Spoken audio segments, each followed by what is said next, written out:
here we are.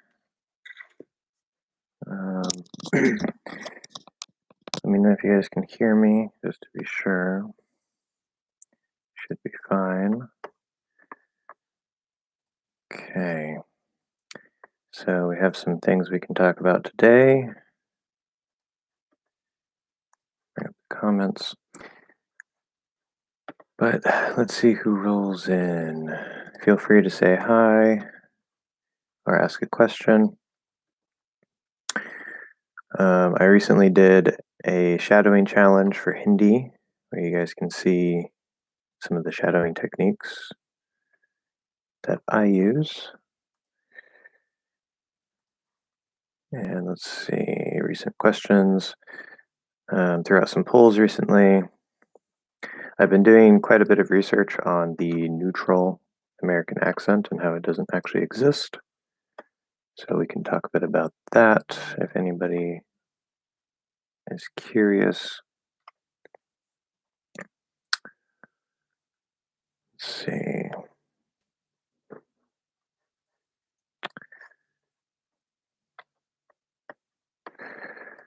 Okay, so again, feel free to say hi, leave questions. We'll get right into it. I have a paper here. Somebody asked me a couple times about dropping the subject pronoun, which we can do sometimes. So I've been trying to find some information on that. And I found a very long scientific paper, which unfortunately is a scientific paper. So I would prefer to find something a little easier to digest, as we say. But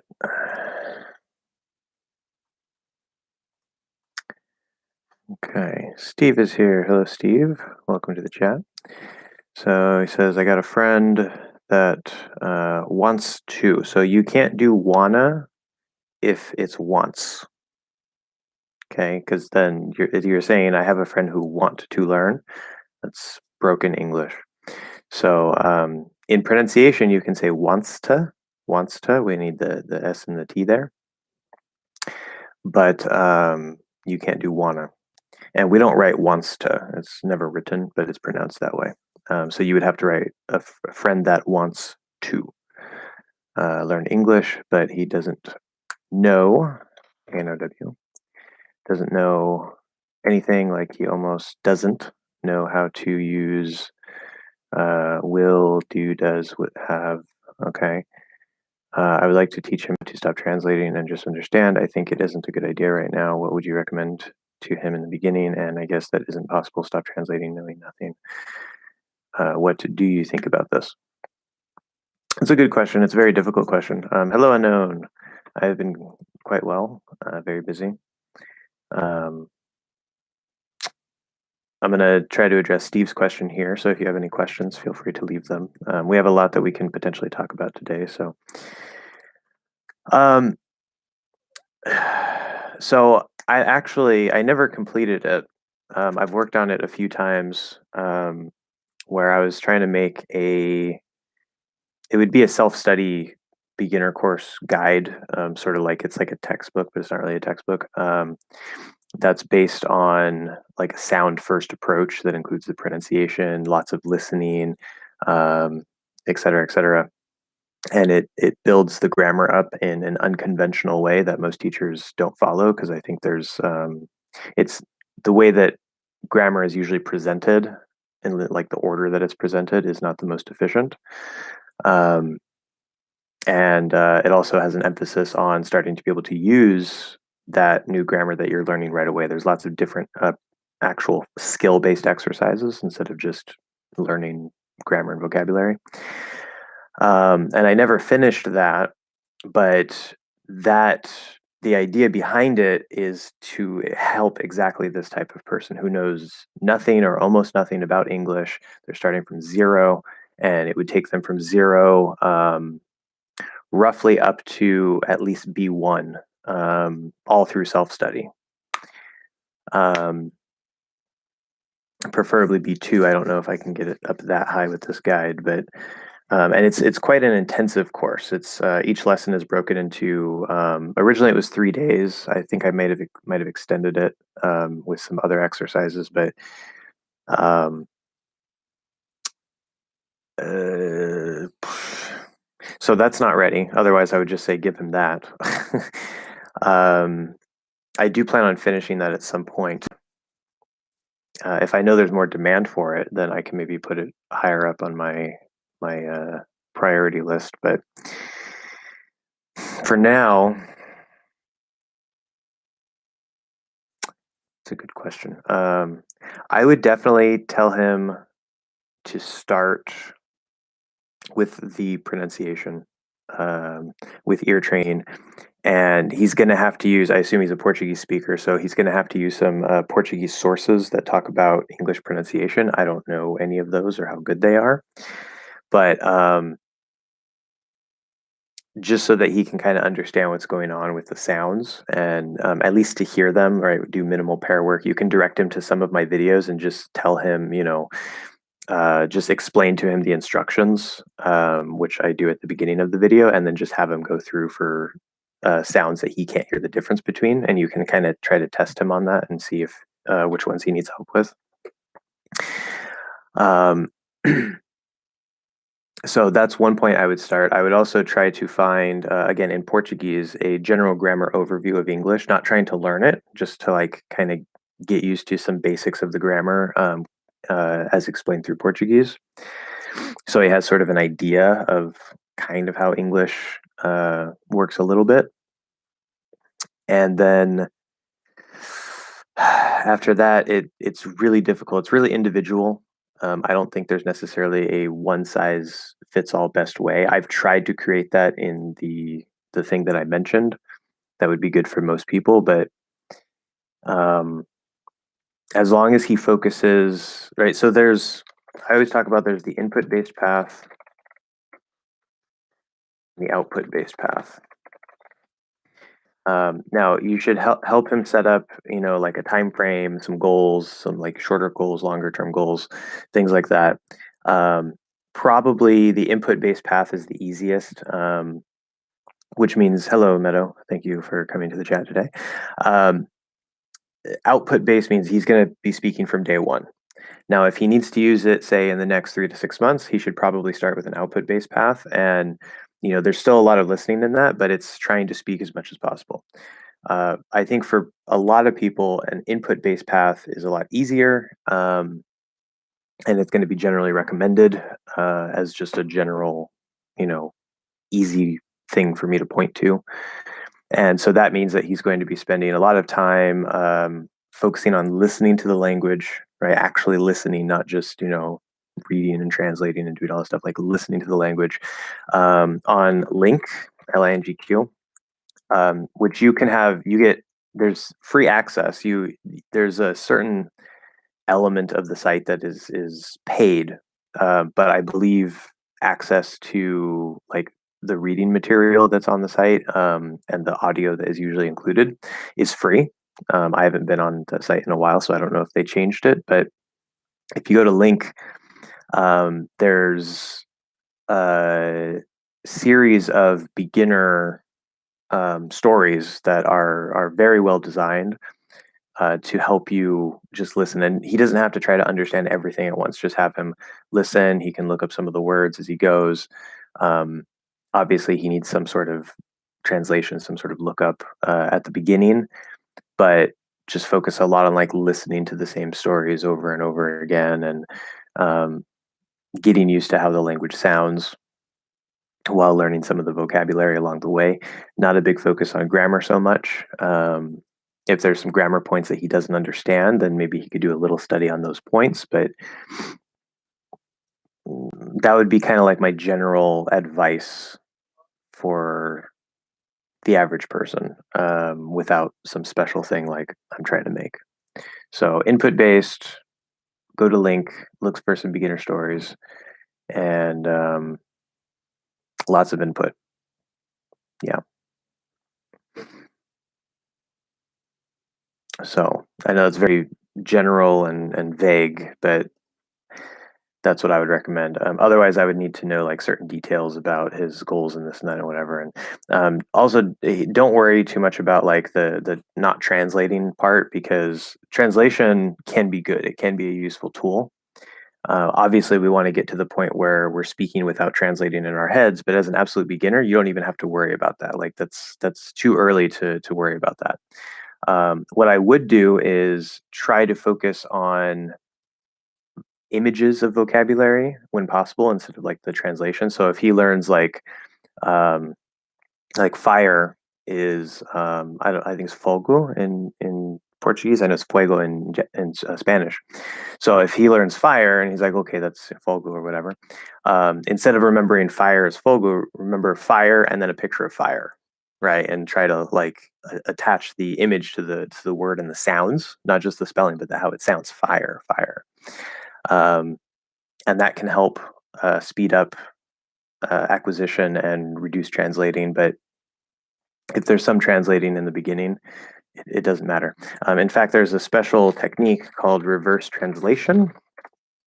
And this is a technique very useful, especially for beginners, but also for intermediate learners, where you take something in the language you're learning. So in this case, for him, English.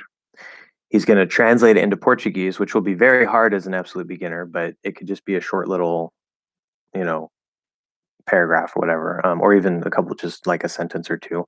Um, Not complicated grammar, just simple sentences, whatever. Translate that English into Portuguese. Wait at least a few hours, preferably a day. Come back to the Portuguese without looking at the English and try to translate it back to English.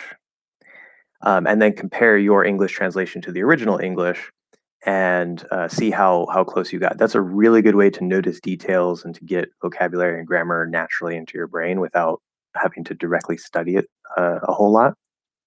So there's lots of techniques that you can use, but generally an input based path is what I would recommend. Lots and lots of listening. So that's all I really have to say at the moment for that. And I think Steve, you were the one asking me about like when can we drop the subject pronouns, and I've been trying to do a little research on that, so we can talk more about that later too. Unknown says, do you say synesthesia like th or t? Like synesthesia, synesthesia. Yeah, synesthesia. I've never heard it pronounced with a T. That's odd to me. Okay, one second. I have a Skype message I have to answer here. Um,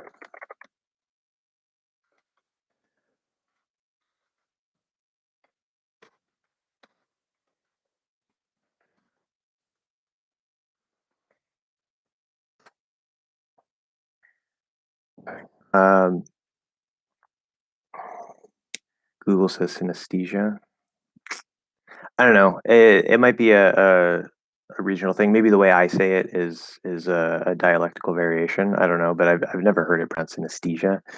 At least not. I've never really noticed that. Synesthesia sounds so much better to me. Synesthesia, sthesia. Yeah. Um, so I guess if Google is saying one, then I guess either way is fine, because the th one is also perfectly fine. That's the way that I speak. Um,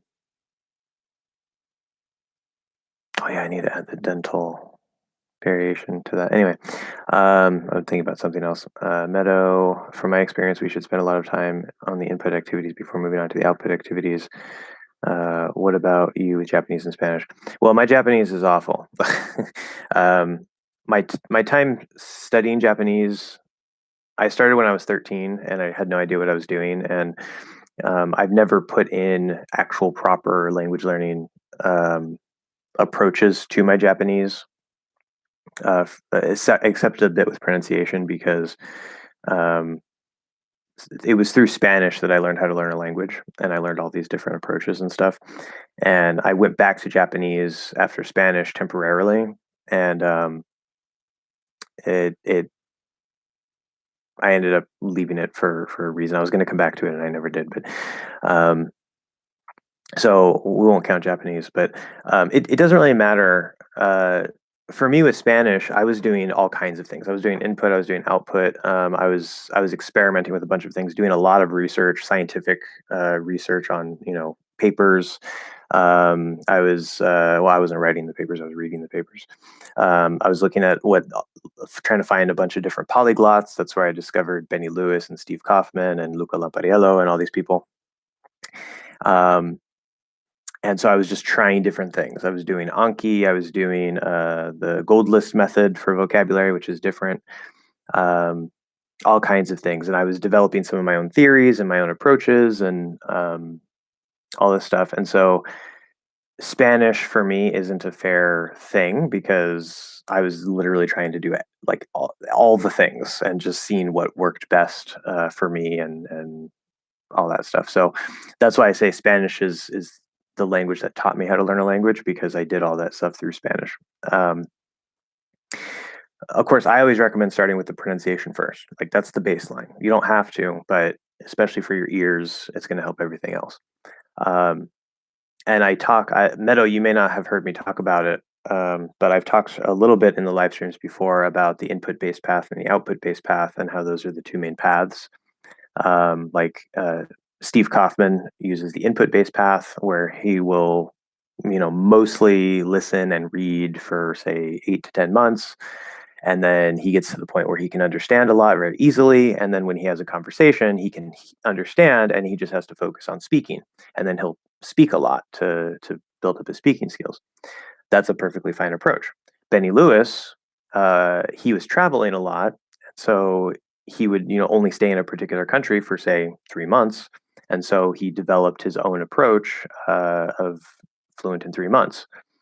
Um, and that's obviously there's input there, he's getting some input, but he's immediately putting that input to work and playing with it and trying to get conversationally fluent, not perfect but conversationally fluent. And that's an extremely fast way to learn a language. And both ways are perfectly fine, they're perfectly valid. The output way is going to take more physical demand on on your brain, but also mental energy. It's going to be a higher stress, where the input, you're right, you can just focus on listening a lot and learning words and this and that, whatever. But eventually you do have to speak. It's its own skill. So neither one is better. It depends on your preferences. It depends on your goals, right? If you're going to go, say you're learning, you have to learn Japanese because for business purposes, you have to, fly to Japan in, 3 months or 6 months. Then you might want to start with an output path, because you need to start picking it up as fast as possible and getting, especially with Japanese being so different, you really need to start getting used to how the language functions and being able to at least, start doing some basic sentences and stuff. So it really depends on so many variables. It's dependent on each person, but they both work. And there's all kinds of things in between. Like Luca Lampariello has his four horsemen, where he attacks the castle from like reading, listening, writing, and speaking. He also does pronunciation work as well. So you can mix them all. It for somebody who's not experienced and doesn't really know what to do, that's where you need to talk to somebody like, oh hey, like you need to get personal coaching on like what are your goals, what are your preferences, what do you want to do with the language, and all these things. And then somebody like me who has this type of knowledge and sees these various paths, which I don't know how many people there are like me out there, um, they will be able to sort of suit it to you, based on what works best for you.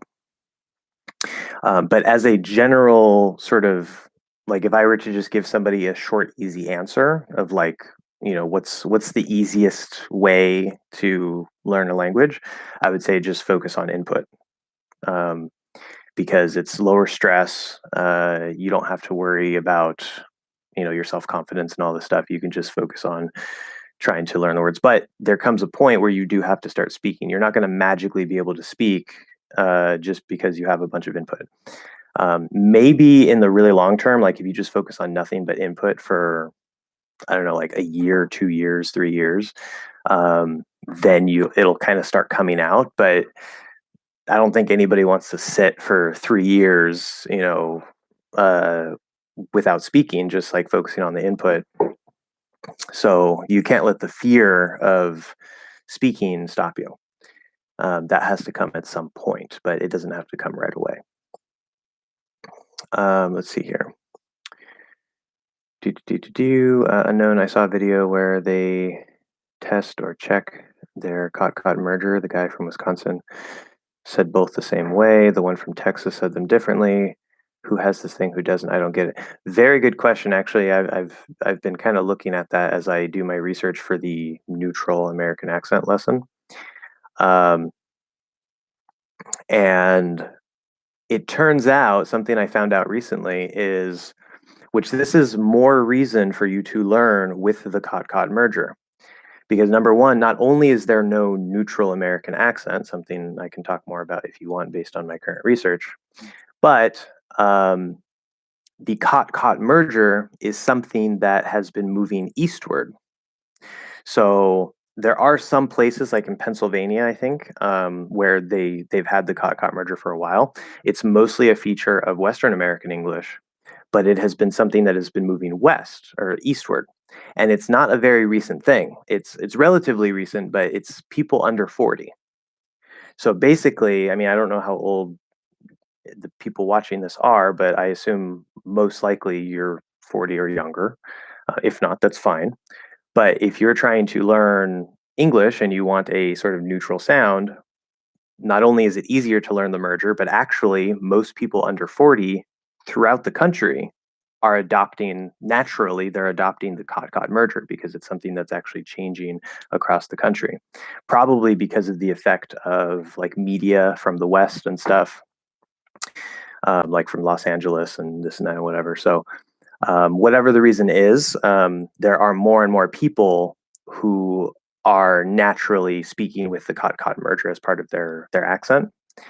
And so now Texas, Texas is a weird place because some people from Texas, I don't really hear any accent. They sound neutral to me. But other people, they have a very clear sort of like Texan Southern type of accent. I think it sort of changes the farther, if you start in West Texas and go towards East Texas, there's like a gradient. I'm not sure the research of that, but, or it could be maybe like West and North Texas, because that's more towards the Midwest. And then like East and South Texas is more of like a Texan accent.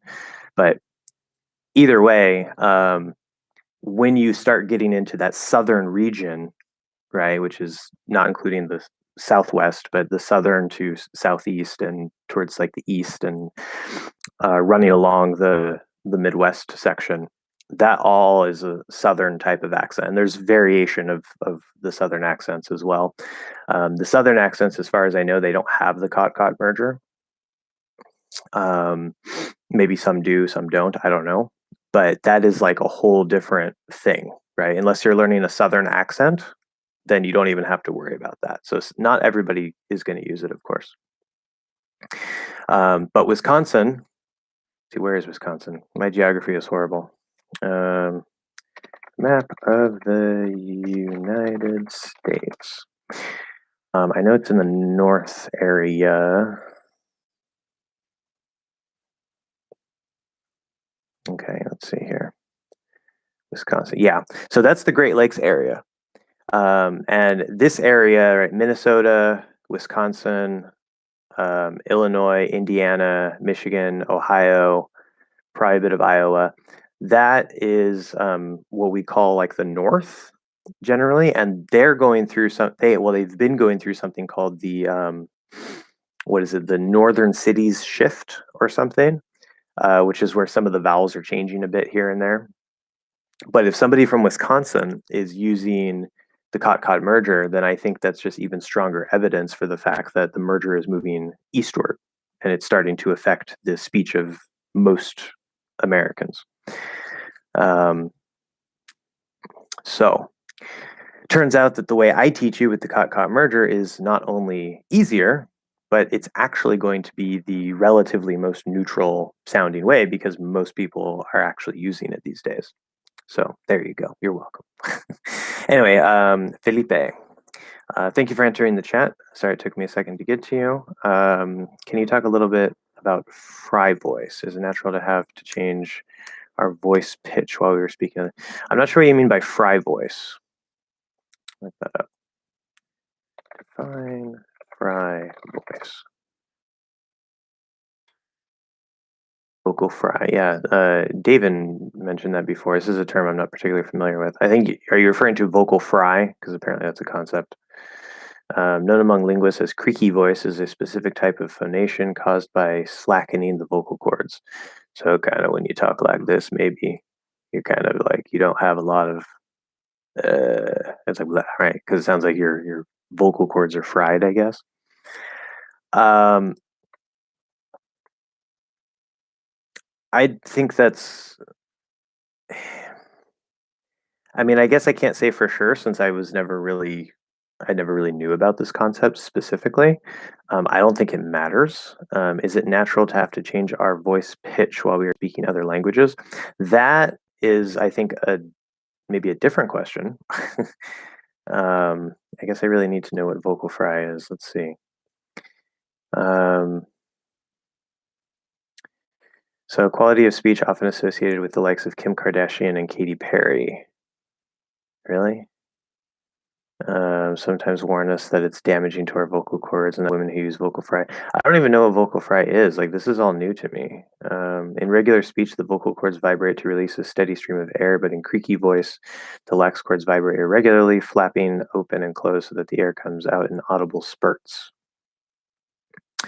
Um, Contrary to what some speech pathologists claim, vocal fry is not bad for your vocal folds. In fact, there are languages such as Dutch, Vietnamese, and Zapotec in which vocal fry is a distinguishing phonetic feature, and removing it would be the equivalent of replacing a vowel or consonant from a word in English. So so Danish, Vietnamese, and Zapotec, for example, actually use this vocal fry um, as a form of like it actually is important for the pronunciation of certain words, and it will distinguish it from words that don't use the vocal fry.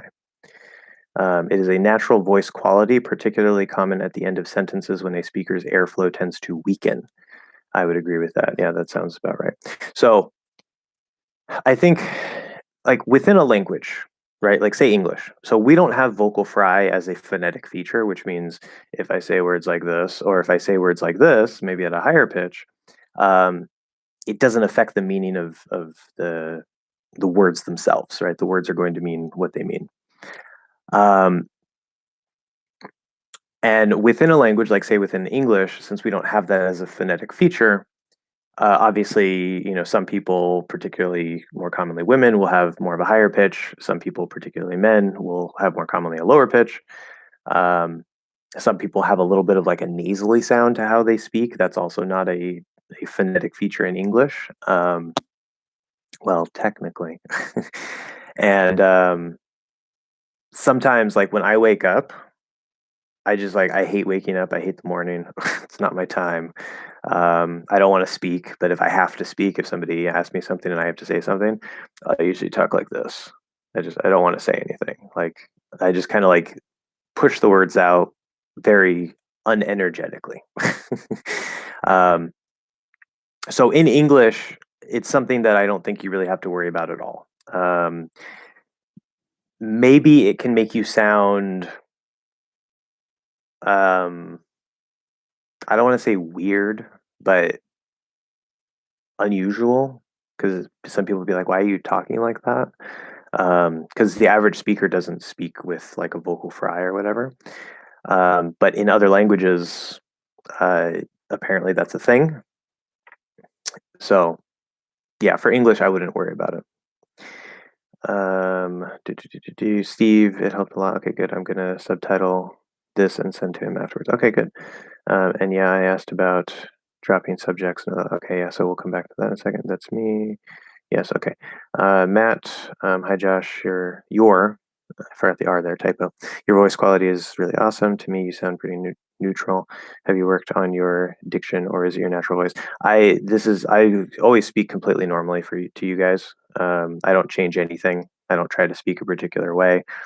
Um, because I'm aware that you are English learners and some people might have some trouble understanding me, I try to be conscious to not speak too fast and maybe a little bit more clearly than normal, but I generally am just talking very, very naturally to you. Um,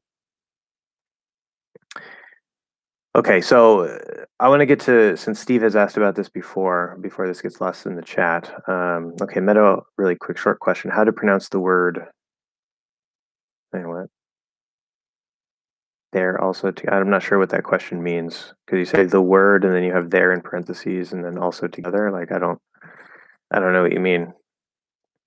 Also, I think maybe you're using this when you mean this, because if you use parentheses, that's going to really confuse us if that's the specific word you're talking about.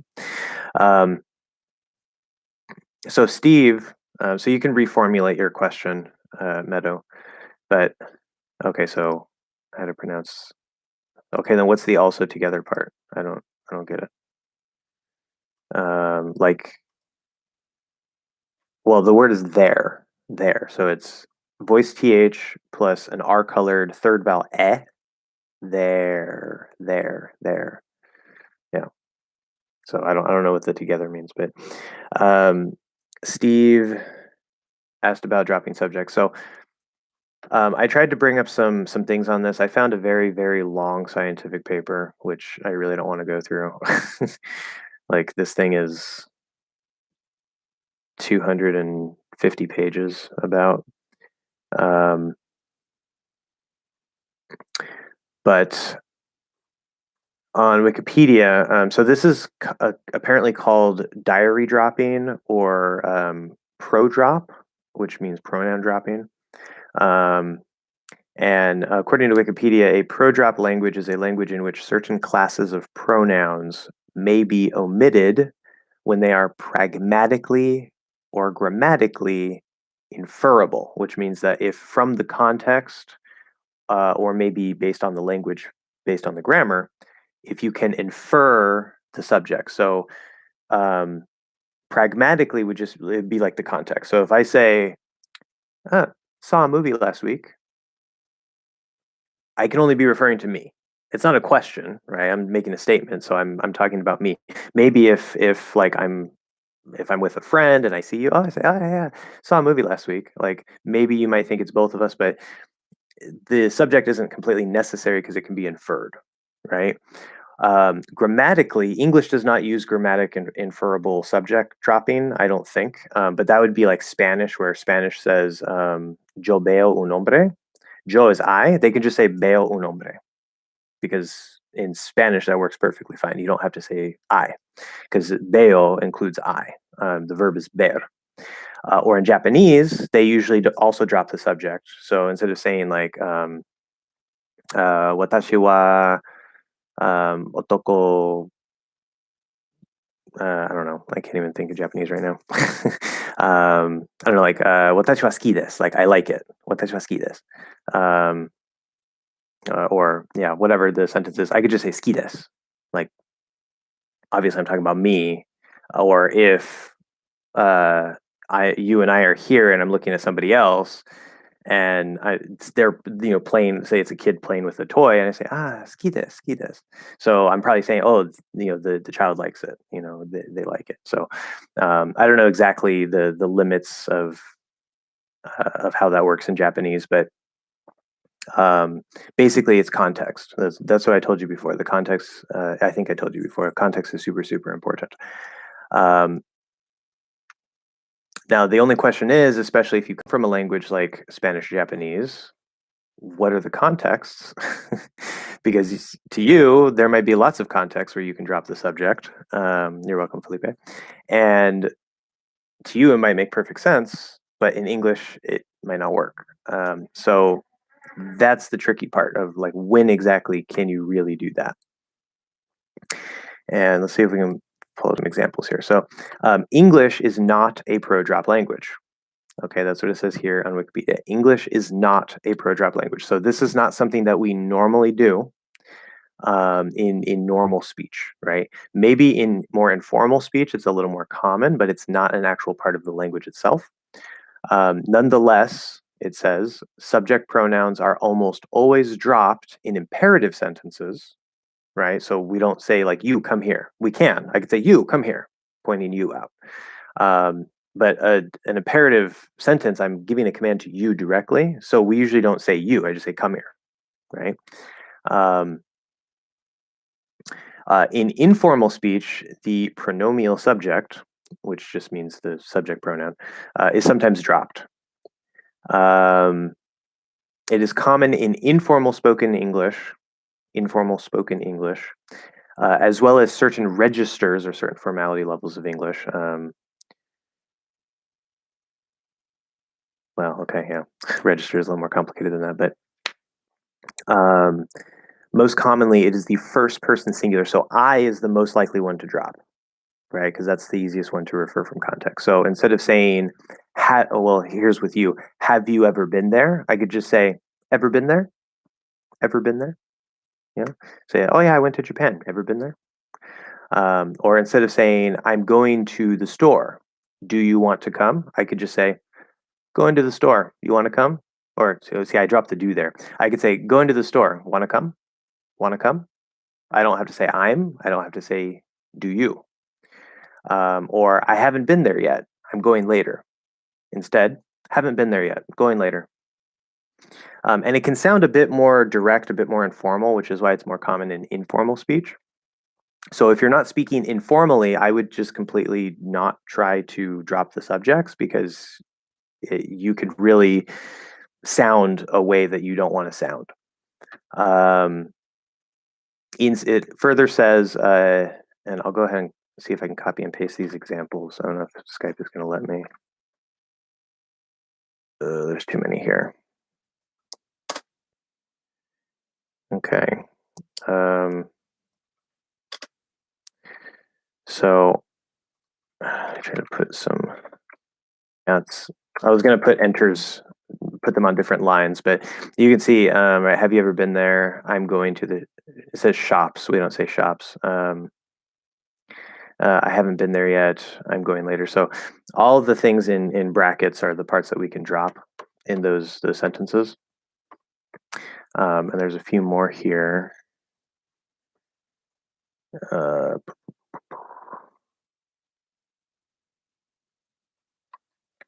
Yeah. Yeah, and you can also see some things on signs, right? Seen on signs like I am or we are out to lunch. It'll just say out to lunch on like a store sign, so they're temporarily closed for lunch. Here's some more. What do you think of it? You don't have to say of it. I can just say, what do you think? Right? That's not a, well, I guess that is the subject in this case. You is the subject. Yeah, see, this is one reason why I hate the grammar stuff because so it's not necessarily always a subject pronoun, but I like it. The latter only, and so yeah. So saying I like, you can do that, but it can sound a bit weird. Some people say it. It's not used by all dialects. To me, it sounds extremely informal. If you say, "Oh, I like it's super, super, super informal." And then, do you want a piece of cake? Just want a piece of cake. Okay. So the electricity cut off when you started answering my question. Okay, I'll re-answer your question in a second. But to finish this up here, it says in speech, when pronouns are not dropped, they are more often reduced than other words. So I assume that's pronunciation reduction. Yeah, relaxed pronunciation. So so instead of saying I like it, right, we naturally reduce I to like I like, right? So we already know about that. It's the subject pronouns are often not stressed. They're commonly reduced in some way, depending on the word. And then also this talks a bit about the relative pronouns. So like that's the man that I saw or who I saw. You don't have to say that or who if it's a relative pronoun. Just that's the man I saw. Or I think that he's right. You don't have to say that. Just I think he's right. The dropping of pronouns is generally restricted to very informal speech and certain fixed expressions, and the rules for their use are complex and vary depending on the dialect and the specific register. A noted instance was the "Lived the Dream" section of George H.W. Bush's speech in the Republican Convention of 1988. So the point here is that if you drop the subject pronouns or you drop whatever, the dropping of the relative pronouns to me is not informal. That's a very common everyday thing. So if you drop like "I think that he's right" and you drop that, that is the standard, most common way that we do it. You can say that. It doesn't matter. It doesn't change anything, but it's very common to drop it.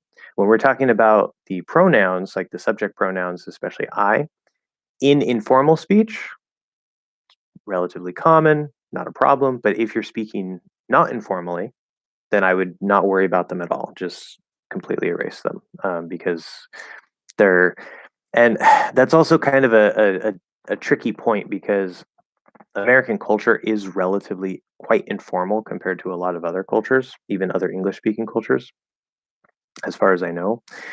And so what actually counts as informal appropriate is not necessarily what you would expect from your language, especially if you have formality built into the verbs. Like Spanish says, like tú, so like tú lo haces, you do it, or usted lo hace, so you formal do it.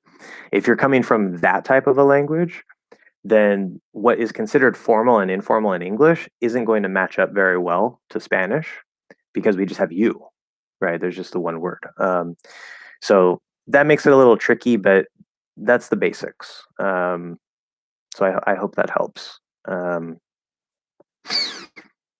Okay, going back up, Matt, when are you going to make videos on connected speech? Have you finished covering phonology, consonant vowels? Yeah, so the connected speech, right now I've been trying to put together the core rhythm lessons, and I'm starting to put together what will probably be the last major rhythm lesson. And then I'm going to be talking a lot more about connected speech. That's pretty much all we have left. So that is coming very shortly. Meadow, the words there and the word. Okay, so if you say the words, then you're not going to repeat the word, right? So the word there and the word together, or the words there and together, which you would want to put quotations around there together, because if you put the words there and together with no quotations, then I'm going to think it's three words. This is why the quotations, these marks, whoops, by these marks, the quotation marks are really important because we know which specific words you're talking about. But anyway, so the word there and the word together, generally similar words where there are th and r, there, together, three, through. I find them difficult. Okay, so, well, first again, focus on the sound, because there is, as I said, it's a voiced th, third vowel sound, but r colored. So the, and then air, there, the, air, there. Together ends with just an vowel sound. It's not together, it's together, there. Okay, so it's a completely different thing. Not there, there. Okay, with three and through, the THR are exactly the same. It's just TH straight to an R consonant. Thur. And then after, in three, you add an E, three. And in through, you add an oo sound. Even though it has all those letters, it's just an oo sound. So three and through. So I think part of the reason why maybe you find them difficult is because you're not actually hearing the exact kind of R that's being used. Maybe because of the TH, maybe it's sort of in the way and blocking your ears a bit. So you need to find some words, like a list of words that use th plus some sort of r sound, an r colored vowel or regular or the consonant, vowel, consonant, and know which one is which, so that you don't have to guess, and then practice listening to all of them and get your ears used to, okay, there sounds like that, there sounds like that, thur sounds like that. Um, or let's see, what's another one? Let's see, Thor. That's a very specific word, but Thor, the god of thunder. Um, let's see, what's yeah, I can't think of another one. Here, there, there, thar. Mm. Yeah, I can't think of other ones, but and again, don't be fooled by the spelling because the spelling. Because, for example, the word Thursday, it's spelled with a U, but it's just right? It's thur. So it's just like together, except it's voiceless, th. Thursday. Um, so really pay attention to the sounds there and find a bunch that you can compare and sort of train your ear with. That's what I would say. But if you don't know which sound is which, then it's not going to help your ears. So you have to know for sure, like, okay, there is an R colored third vowel, um, where together is just an vowel by itself. Okay, so I hope that helps. Feel free to ask follow-up questions if you want. Matt, do you think we should deliberately study intonation rather than acquire it subconsciously? I think it's impossible to study intonation for every single sentence we learn. So what do you think? Wait, what do you think we should do? That's a very good question. I've actually been pondering that myself. I've tried various things with certain students, and I've done some research on that. And that's one of the main problems that I have in my listening analysis lessons is, I try to give you sort of like a default way, but then there's all kinds of like any given word could potentially get like a change in intonation. Like, do you like it? That's going to give a slightly different feeling or meaning to it instead of just, do you like it? Right. And it could be really, really hard to teach because there's so much possibility. Um, So I've been trying to think of how best to present intonation here on YouTube and how I want to teach that to a general audience. And I still haven't come up with a solid answer on that. But as for your question of should you deliberately study it or acquire it subconsciously, I think that as usual with most things in language learning, the answer is both. The answer is both. Um, more of an emphasis on acquiring. Um, Definitely don't worry about memorizing a bunch of rules. There are some rules that are what I call 80-20 rules. So they give you a huge benefit for, very little effort. Like, say, the end of a normal statement drops at the end, right? The sentence final intonation. That's super easy to remember, not a big deal. And now okay, if it's a regular sentence, it's going to drop at the end. So you can count on that. I think a bit of deliberate study of the various ways, because different languages use intonation a little bit differently. There might be very similar patterns, but depending on how you change things, it might change things differently in different languages. So I think a bit of deliberate study, especially focusing on like what are the biggest, most important intonation rules, can definitely help. But other than that, you want to focus a lot on shadowing with context. With context, that's super important because you can shadow just a random sentence, but if you don't know the context and there's maybe special emphasis given to a certain word, then you might think, well, that's the normal way to say it, right? So everything is always based on context in real life, um, and so what you want to do, all that means is whatever you find to shadow, you don't just find an isolated sentence necessarily, which can be fine if it's said in sort of just like a general way or whatever, then it doesn't matter. But um, say it's like from a TV show or a talk show or whatever, and you have the context of what they're talking about. And then if there's any special intonation in there, you can maybe kind of try to pick that up because it's like, okay, they're giving emphasis because they're referring back to, oh, well, that was an interesting thing, right? Instead of that was an interesting thing. That was an interesting thing. So context is important, shadowing is important, but some studying can be very useful. Yeah. Again, I'm still trying to figure out the exact best way to go about that for English learners, and that is coming. Don't worry, it's in the back of my mind. It's cooking. So back to unknown. The electricity cut off when I started answering your question. So what was your question again? Was it the cot merger question? It had to be. That's the last question you had. So that was a bit of a long explanation. So the shorter version for people who are already here, I'll try to summarize what I said before. Basically, the cot merger is primarily a feature of Western American English. It is in certain areas of the country, like Pennsylvania, which apparently is why Rachel talks with it. I found out, at least naturally, she doesn't apparently teach it, which I think is, I don't want to say stupid, but odd. But I actually know why, and you're going to learn all about that later in that lesson I'm putting together, but about why there's no neutral American accent.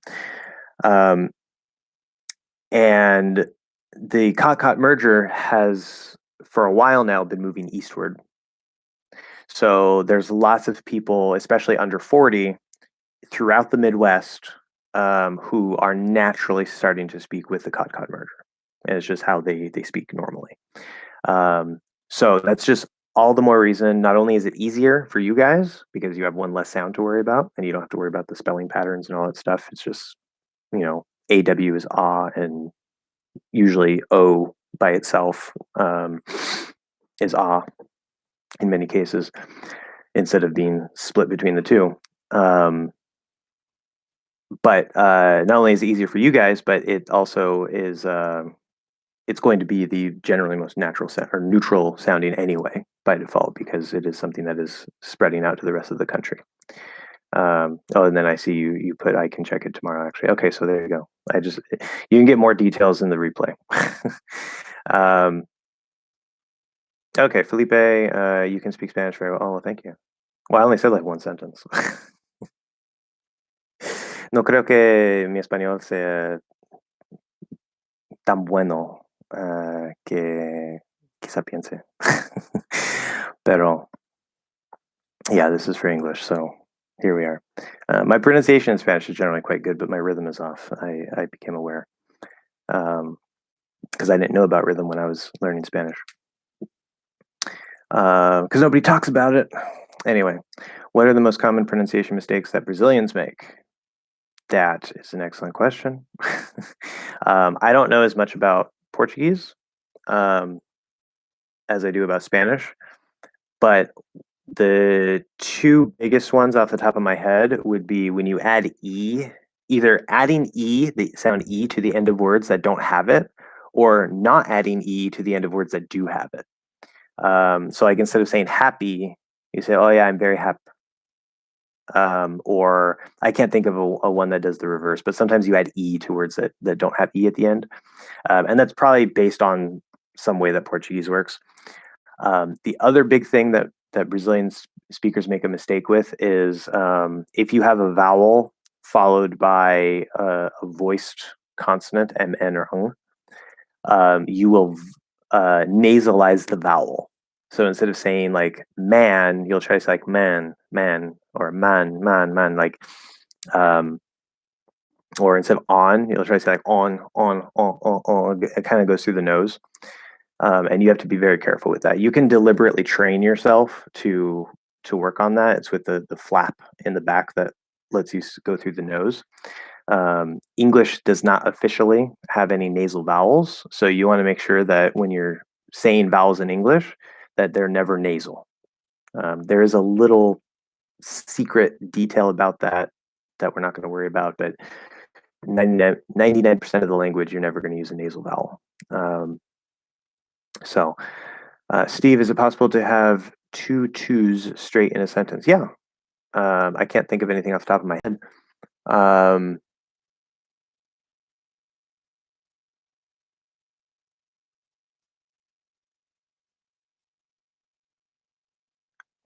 Yeah, I can't think of anything off the top of my head, but yeah, it's actually, I mean, it's not the most common thing that happens, but you will sometimes see two of the same preposition right next to each other. And that's because of chunking. There's one thought, and then the next piece in that sentence just so happens to start with the same preposition. Um, and so they're put together, right? Because chunks get put together. Native speakers don't speak word for word, and we don't think about the grammar. We speak in chunks. So if I say, like I like the dog, that's going to be like one idea, and it just comes out. So I have a feeling toward the dog, and that feeling is positive. So I naturally just say I like the dog. I don't think of the words or the grammar. Um, or if I say I think he's right, those are two ideas, and there's what I think and him being right, and those are chunks instead of individual words. So sometimes the chunks come out to where it just naturally grammatically is you have like two and two or whatever prepositions they are. Um, so is it possible to replace R with a schwa in the sentence? What are the most common pronunciation mistakes that Brazilians make? Can you try reading that out loud? Okay, so yes, it is possible.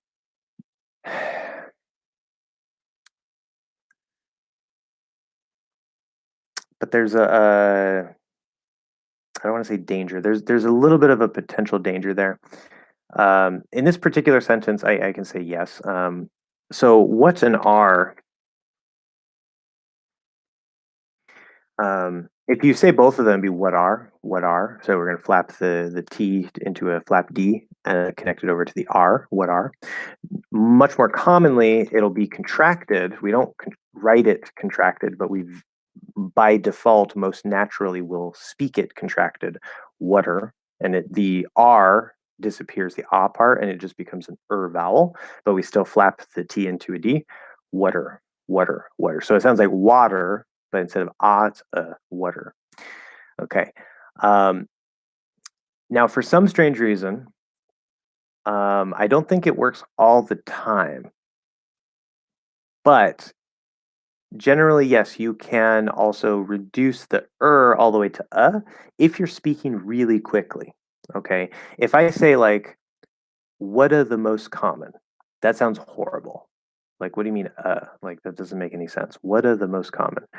Um, in fact, it almost sounds like it's kind of almost like it's a blend between American and British English because they don't use the at the end. They say ah. So like what a. Um, and it's a weird thing, but if you're speaking really quickly, remember, speed is a factor in the dynamic range and flow of English pronunciation. So, with fast enough speed, some strange things can happen that don't happen in normal speech, like, not meaning super slow or anything, but also not super fast. So if I say, what are the most common pronunciation mistakes? What are the? It's perfectly fine. Perfectly fine. But normally, if you're not speaking super fast, you're going to say what are. What are the most common? What are the most common? So you need the speed. Okay. Unknown. Is it okay to have language breaks from time to time? I feel guilty and useless if I don't listen to at least one podcast and or video a day, or spend at least minutes on Anki. Yeah. Well, I feel for you on the Anki. Especially if you're making your own cards. That's a nightmare. Okay. Is it okay to have breaks from time to time? Not only is it okay, but it should be part of your normal routine. It should be part of your normal routine. Now, I know that everybody's a little bit different, and there's a chance, as I said before, that I have ADHD. I haven't been officially diagnosed, so maybe that's part of the reason why. But if you talk to a lot of polyglots or you listen to their opinion on this, a lot of them say, yeah, you should maybe take a day off. Some polyglots say, you should do at least 10 to 15 minutes every single day. Some say you should maybe take a day off a week or every couple weeks or something like that.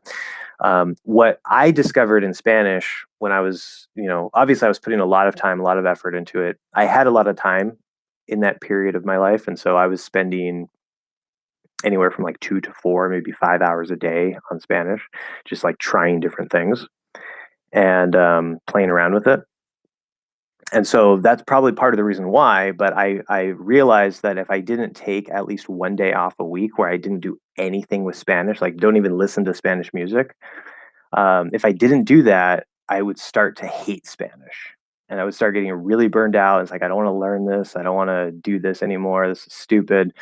Um, and so I know everybody's a little different, but I usually recommend that you take one day a week, or at least every 2 weeks, take one day off. It should be preferably the same day every time. So, like every Sunday or whatever it is. Um, and maybe you can listen to music if you want, but don't really try to learn from it. Just like you can have it playing. Okay, that's fine. Because you don't want to burn yourself out. And if you're feeling guilty or useless because you're not doing anything, that's just going to build a negative feeling toward English. And over the long term, it's going to start making you just not want to do English at all. Now, it could also be a case where maybe you can change things up, like do some completely different activities, right? Like if um, you never try speaking with anybody, which I mean, that's more stressful. So maybe that's not the best option. But if you never try speaking with anybody, maybe you have a day where you just try to, speak, or even just to yourself, right? You're just trying to use the language instead of doing, what you normally do. And that might give you some variation or variety that, will keep you going and keep you refreshed. So everybody's different, but I do recommend at least one day off every 1 to 2 weeks, depending on what you feel you need. Now, the big disclaimer with that is do not use that as an excuse to become lazy, because it's really easy if you're the type of person that if you take 1 or 2 days off and then it's hard for you to get started again, then I would recommend you don't take a day off, but that you have one day where you just do a little bit. Like, say you just do 10 minutes of something and that's it. It doesn't matter what it is, just 10 minutes, done, put a timer, you're done for the day, right? Because it'll keep you going, keep you consistent. Where some people, if you take 1 or 2 days off completely, you don't want to start again. And then it's easy to say, well, it's just one more day. And then one more day turns into, well, it's just another day. And the next thing you know, it's 3 weeks and you haven't done anything with English, right? It's very easy to fall into that trap. So don't fall into that trap. Do you think it's wrong to think this way? By the way, I know that some of these have more than one meaning. Can, at least 1% possible, might, may, 50% maybe, be supposed. Okay, so you're quite do it. So the think this way, you mean like the percentages that you're attributing to the different words?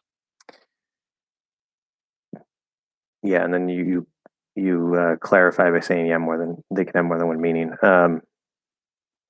Okay, so yeah, let's see.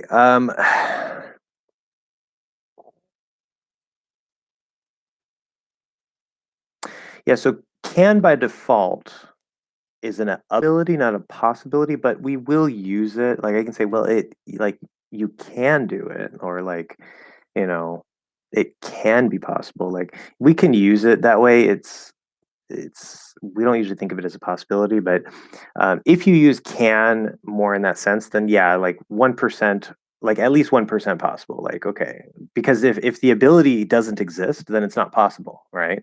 But if the ability at least exists, well, then there's at least a 1% chance that it's possible. Like because there's the ability for it. So I guess you could think of it that way. Yeah, it's okay.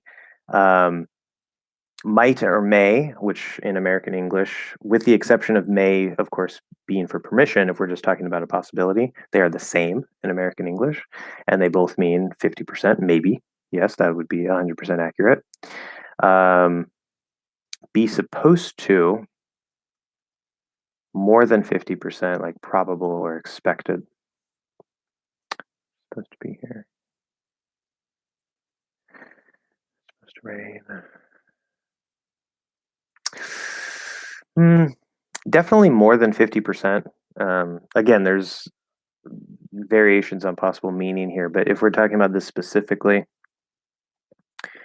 I would probably say more than 70 or 80%, because supposed to is something that's like, well, you have some doubt or you're not sure, but it's expected, right? If it's expected, it's definitely more than 50%, because 50% is like, well, I don't know, like maybe it could be either way.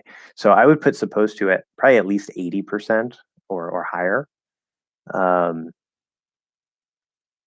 Yeah, those would be pretty good percentages. I think you have a good little map or scale there. It's not bad. Steve, you're welcome, unknown. Steve, Japaneses. Yeah, so I know because in Spanish it would be japoneses, right? I don't know in Portuguese, but we just say Japanese. We don't add the S. So Japanese is a Japanese person, Japanese people. We don't add the S to it, singular and plural. So Japanese add an O in, and then you added an S to these. We don't say theses either to these cases, right? So I was talking about something in Japanese.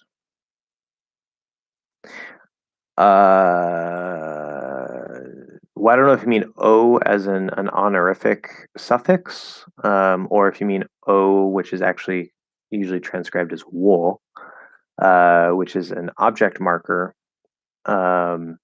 So if I say like I read the book, I don't have to say the watashi wa part, but watashi wa hon o yomimasu. Hon o yomimasu. If that's what you refer to, then yes.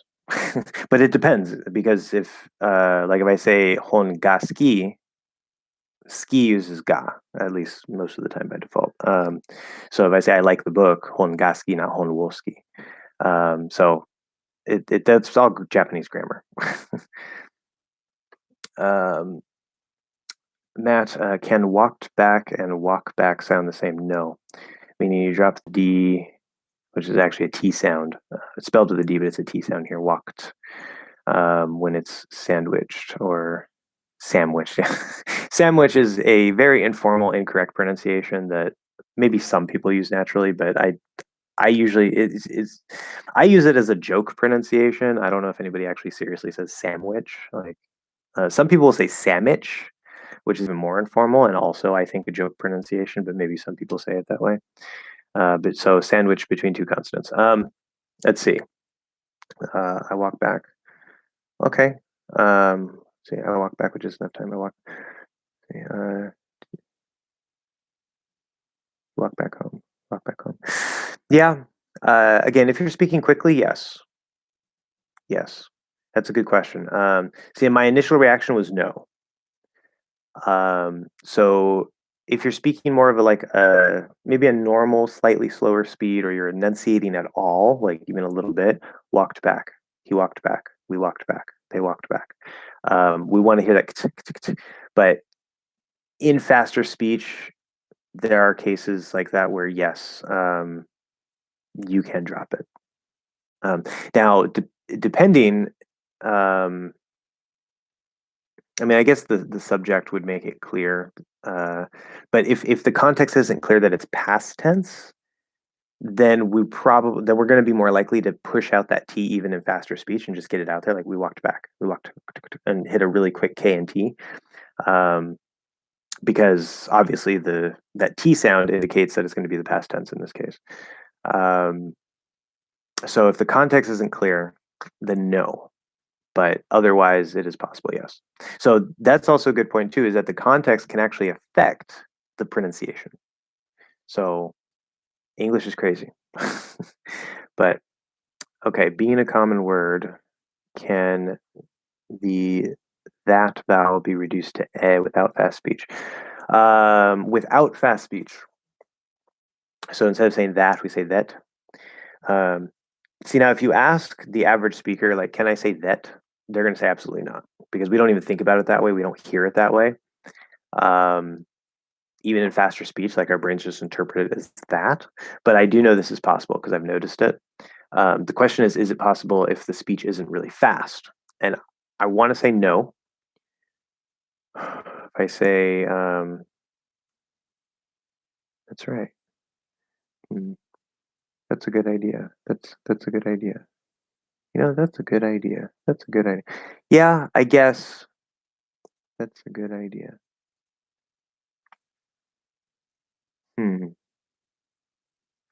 I wouldn't intentionally try to say it that way.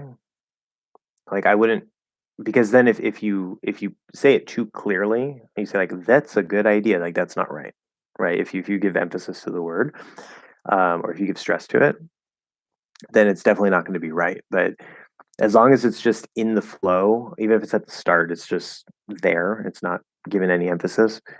Um, it's possible, but I wouldn't try to say it that way. It's just like maybe if you don't open enough into like that's a good idea, then it's okay if you're not stressing it. So little detail about it, but yes, it is possible. But I would definitely say in faster speech for sure that that's probably when it definitely happens for sure. For sure, for sure, for sure. Anyway, yeah, I do that. That's why I don't have breaks, and I'm afraid, yeah. Um, so,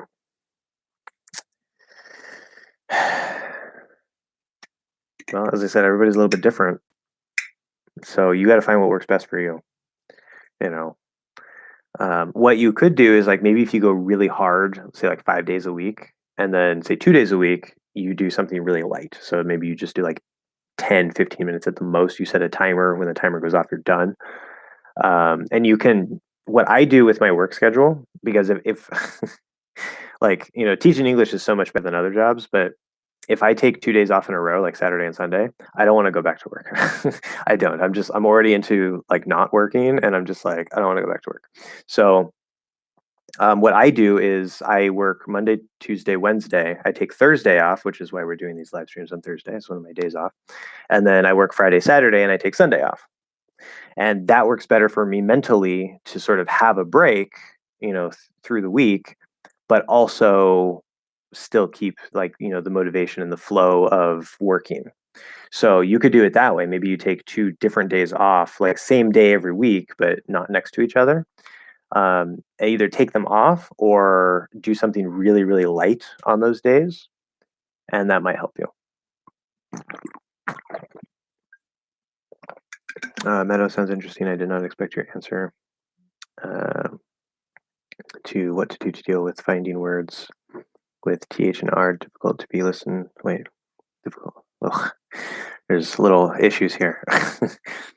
Finding words with th and r difficult to listen closely. Do you think sometimes all we need to do is to listen more?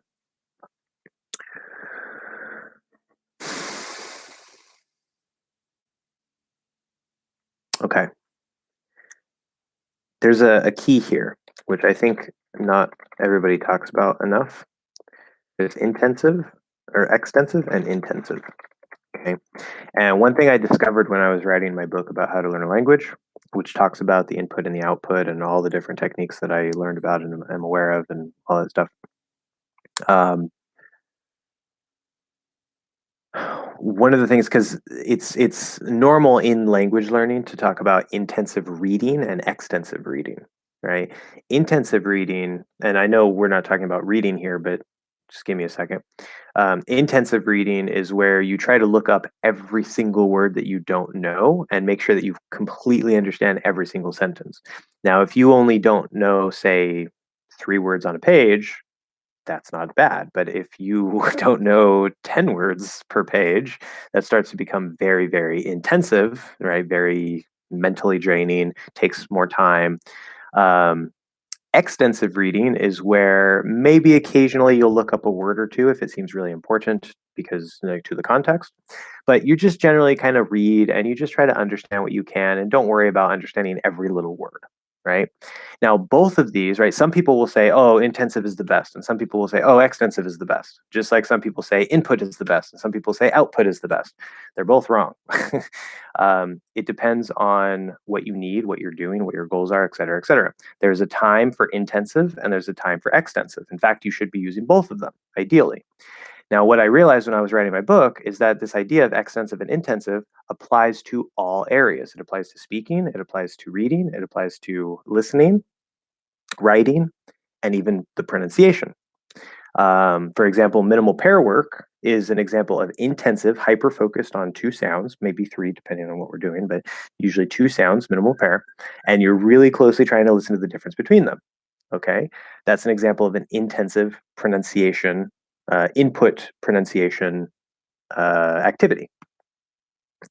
An intensive output pronunciation activity might be shadowing, for example. And you can do extensive shadowing as well, which I don't generally recommend because I don't think shadowing is best suited for that, but you technically could. So when we're talking about, right, you said, do you think sometimes all we need to do is listen more? Well, what kind of listening? This is important. Um, if you mean extensive listening for this particular problem, no, because number one, the combination of th and r, although there are quite a few words that do that, and they're relatively common words like three and through and whatever, um, compared to the flow of all the language, right? If you're doing extensive listening, you're not going to get that combination very much. And then when you do, it's just going to fly by, right? You want to do intensive. That's why I said find a list or make a list of words where you know, okay, this is this type of th plus r, this is this type of th plus r, whether it's r colored or just an vowel or whatever it is. Make sure you know what they are and intensively, right? Focus specifically on those. Train your ears to start being able to really hear the difference between them. Okay.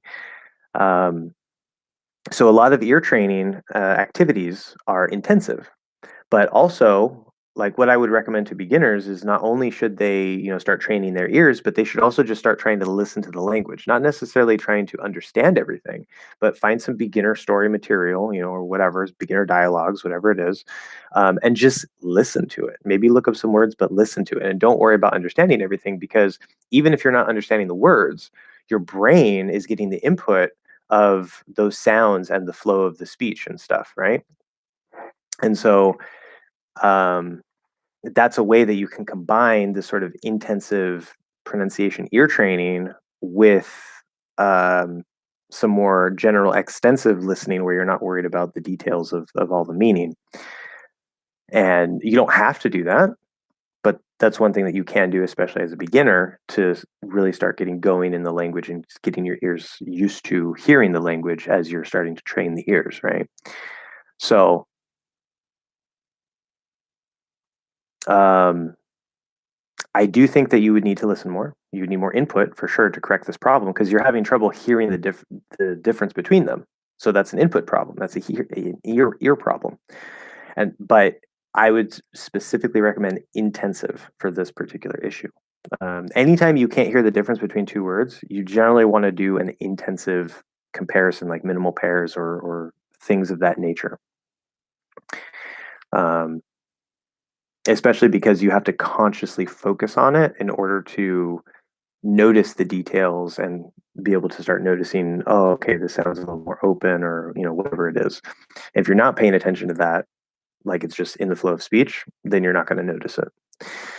So, Felipe, English is a stress time language, yes, which means some syllables will be longer and some will be shorter, yes. What can we understand about stress time language?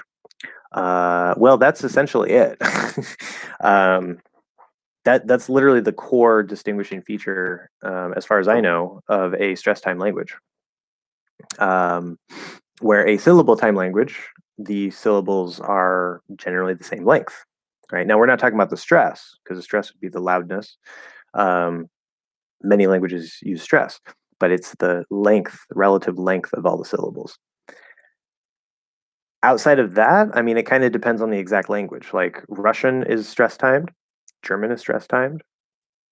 I'm sure there are little specific differences, in certain cases where maybe German or Russian or English are a little bit different here and there with um, maybe how they use the stress.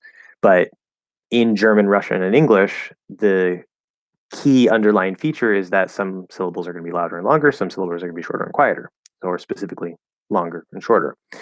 Um, and it's tied to the stress, right? So the stressed ones will make it longer, the unstressed ones will make it shorter. Um, so aside from the specific details of a particular language, outside of that basic idea, there's not really much to know or much to learn, because that is the idea, right? If it's stressed, it's longer and louder. If it's not stressed, it's shorter and quieter. So Um, if you have any other questions about that, feel free to let me know. But that that's pretty much all I can think to say about that. If you have more specific questions, let me know. Meadow and closely. Oh, I see this is okay. Listen more and closely. I have watched a video for. Okay, so I didn't get the rest of your question. That's okay. We'll finish this up here. I have watched a video of Steve Kaufman where he said one of the very few people that he met speaking English like a native told him that his secret was listening to one video 10 to 15 times. Yeah, Moses. I know. Yeah. Rest in peace, Moses McCormick. I was sad when I heard that. I followed Moses for a while. I actually bought one of his I think it was for German, one of his, I guess they're courses, but um, yeah, he had some really good ideas. Passed away, said he used to listen to some material 20, 30 times. That helps him. Yeah, exactly. So the input is super, super critical. Now, right, when you hear somebody say, oh, okay, well, I listened to the same video 10 to 15 times, okay, that's a very basic explanation, but how was he listening? Was he just sitting there and just playing it and just or was he actually like sitting there and being like, okay, what am I hearing? You know, what am I? And maybe he goes back to a certain part and be like, what's actually going on there? You know, so and it could also be that some people have maybe a little bit more of a talent, and it kind of comes a little more easily to them. That's okay. Um, but if you just say, okay, well, just listen, like that's generally good advice, but specifically depending on what you want to do, and if you're trying to hear the difference between very specific small minor differences, then you need to target those. um, so apparently he didn't really have much of that problem, or maybe it wasn't mentioned that maybe he listened to the same thing 10 to 15 times. Maybe he noted certain things he had problems with, and then he targeted them outside of that. Who knows? I don't know. I didn't watch all of his videos because Moses posted a lot of videos. um, usually with him like going out speaking random languages to people. So um, yeah, just because you hear something doesn't necessarily mean like that's all the details, right? So, but generally, yes, lots of listening is good, but you need the right tool for the right job, right? It depends on what you're doing. And the unknown says, guess it all comes down to shadowing. Essentially, yeah, more or less. um, Shadowing, micro adjustments, noticing, paying attention to the details. But yeah, it's all mimicking. That's all you're doing. You're mimicking. It's how you learned your native language. You heard the sounds around you. You started playing with your mouth, making little baby sounds, and next thing you know, you're putting words together, right? So, thanks, Josh. You're really open-minded. Oh well, thank you. Yeah, I'm open-minded or midded. I like midded. You're open-midded. I'd much rather be open-midded than closed-midded. Yeah. I'm not making fun of you or anything. I think that's funny. um, but yeah, open-minded. I guess so. Yeah. People say that. I mean, I guess I am open-minded, but um, I just know that things aren't black and white. So, yeah, as much as sometimes we want them to be black and white and simple, they're usually not. Maybe bad question, but is it more common to reduce e to I or e to I? Well, I don't really think there are necessarily bad questions, but that's a good question. What I will say about that is we know that schwa is probably the single most common reduction generally throughout the language. Not everything reduces to a schwa, of course. Um, but there's that. So outside of that, what I have noticed, and there's two details here. What I have noticed is that I is probably, I don't have any statistical data on this. This is just from my own observations and what I have noticed. Um, I is probably the second most common reduction sound, aside from when talking about like, the R colored vowels can sometimes reduce to especially or if it's not stressed, it will almost always reduce to Um, so aside from that's a special case, but I is probably the second most common reduction sound.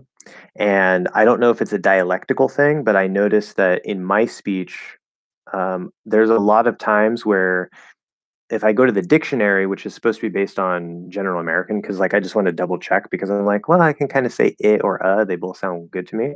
A lot of the time, the dictionary will say is the only option, but I know I naturally use both of them, and so there's not really any difference. Nobody's really going to notice a difference in the flow of speech, especially if it's a reduction and super small anyway. Um, so I don't know if that's a dialectical thing or if that's a common thing among American speakers in general. But uh, it's also the opposite case where not all the time, but quite frequently, if the dictionary says only as an unstressed, like sort of reduction sound is possible, I can usually also say and it sounds just fine. So this might be something that's kind of, flattening out between and in a lot of cases. But is definitely generally the most common. Like I don't say about, right? It's about, and that's not a reduction. That's just a schwa, right? So be careful between actual reductions and just regular schwa sounds. But that aside, to your question specifically, does or more commonly reduce to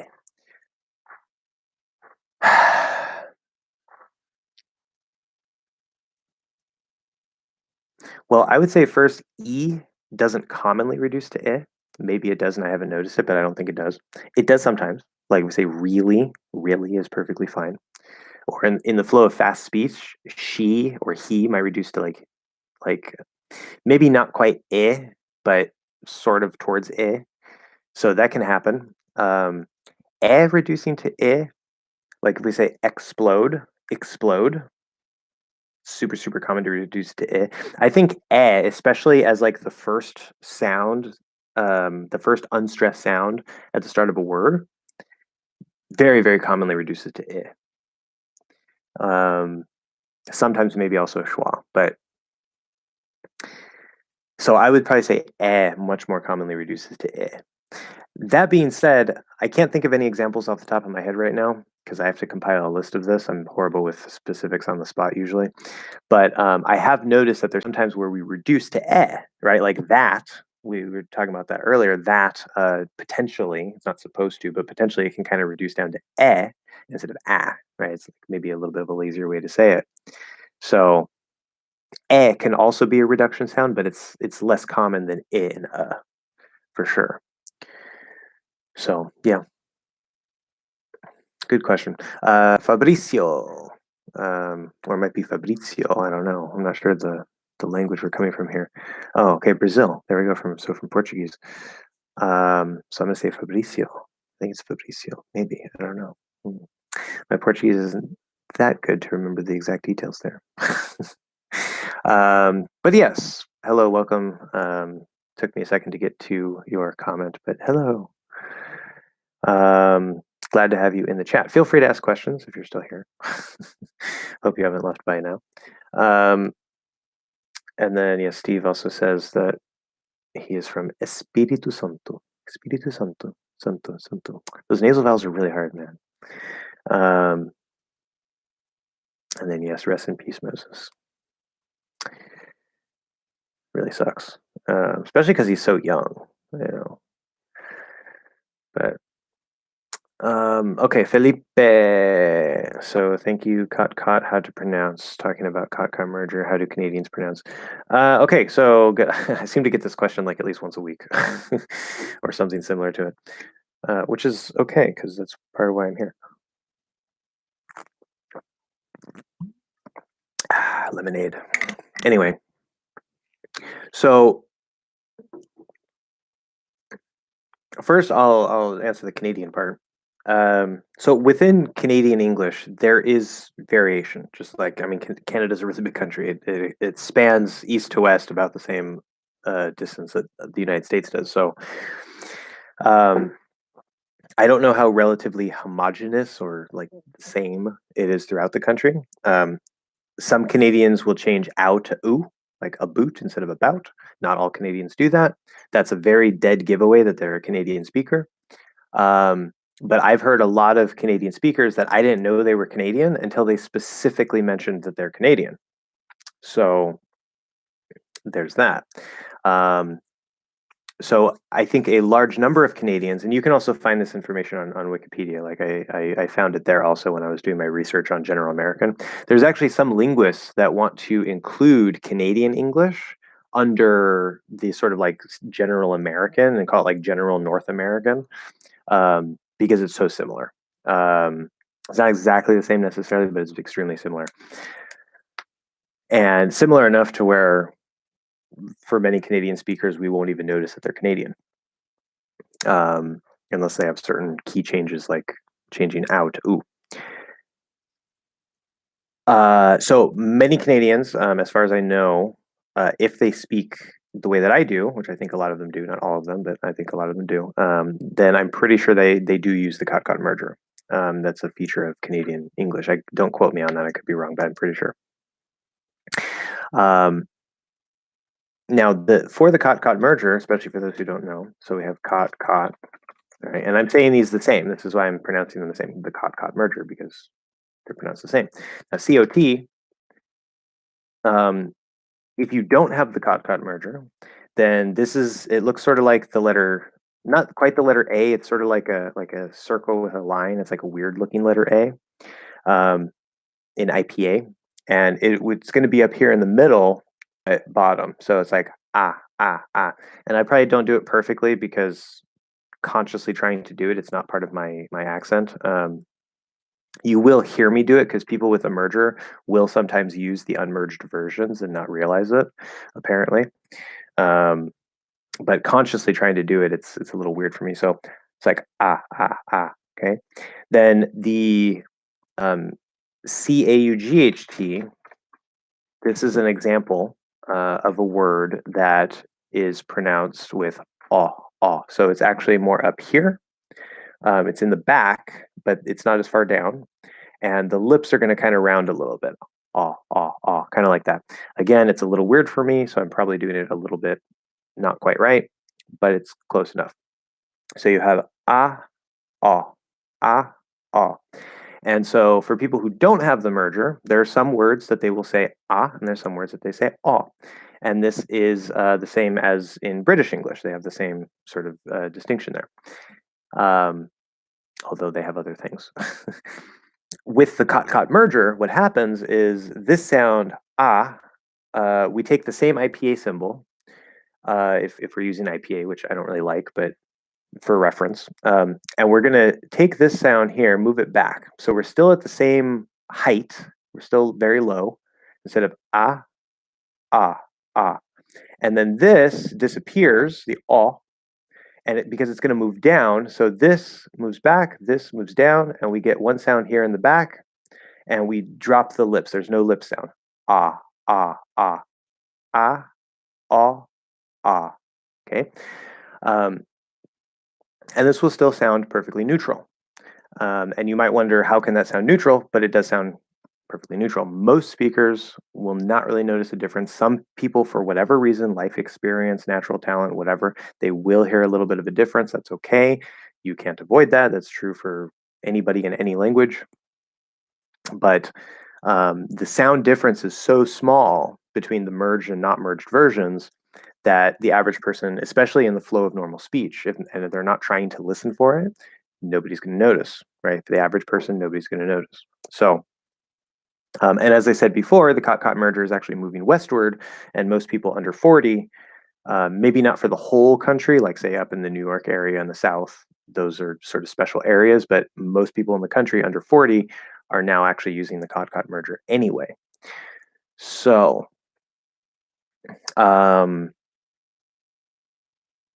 yes, and there's another thing I was going to say about that. It's part of from my research. I don't remember what it was. I have tabs open here, but I don't want to search for it right now. Is it this one?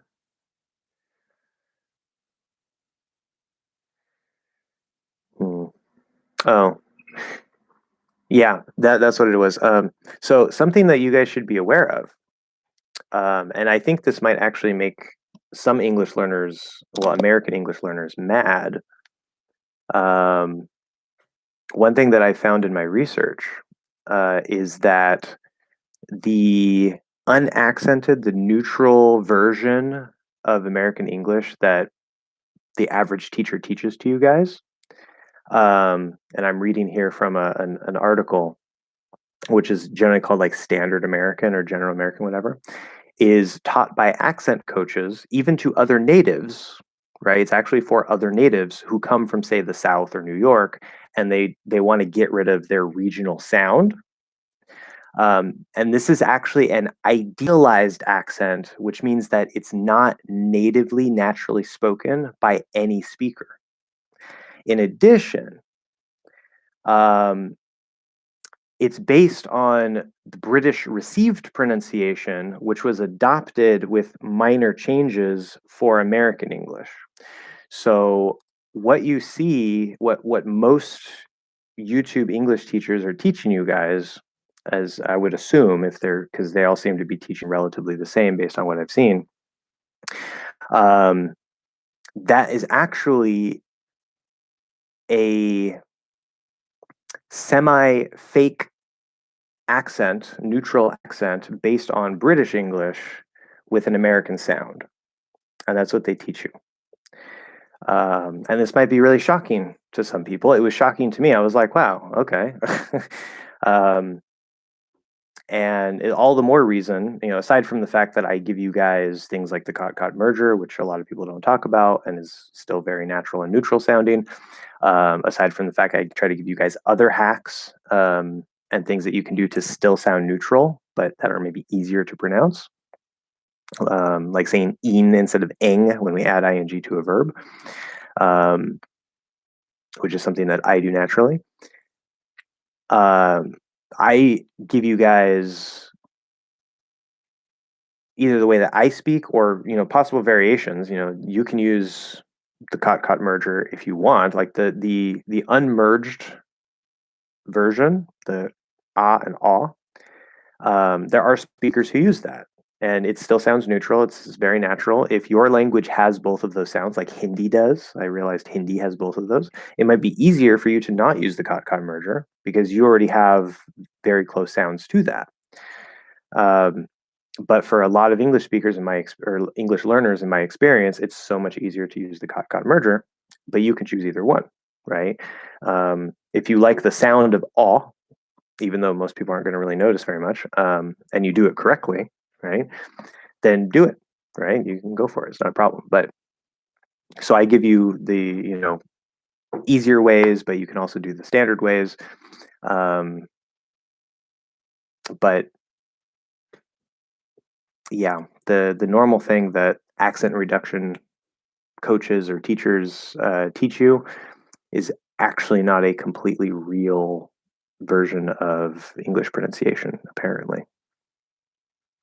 But it will still sound neutral, right? If you learn from other teachers, you're still going to sound neutral. It's just I'm giving you like maybe some potentially easier options based on the way that I speak, which is also very neutral sounding. So,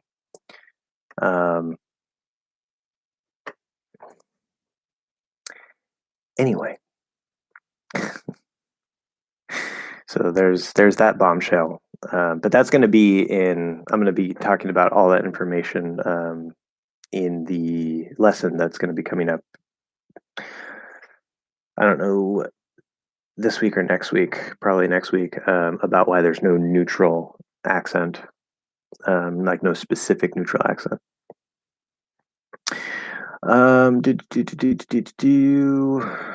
Okay, I've been following many polyglots, but I hear amazing information from you that none of them mentioned, like the one about extensive and intensive applied to all skills. You're underrated, but I appreciate your knowledge so much. You are dear to my heart as a teacher, brother, and friend. Well, thank you. My phone is ringing. I'm expecting a call from somebody. 1 second. Hello? Yes.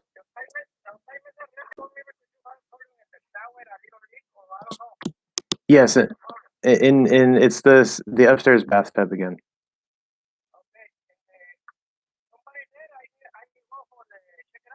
Yeah. Yeah, just ring the doorbell. Okay. Thank you.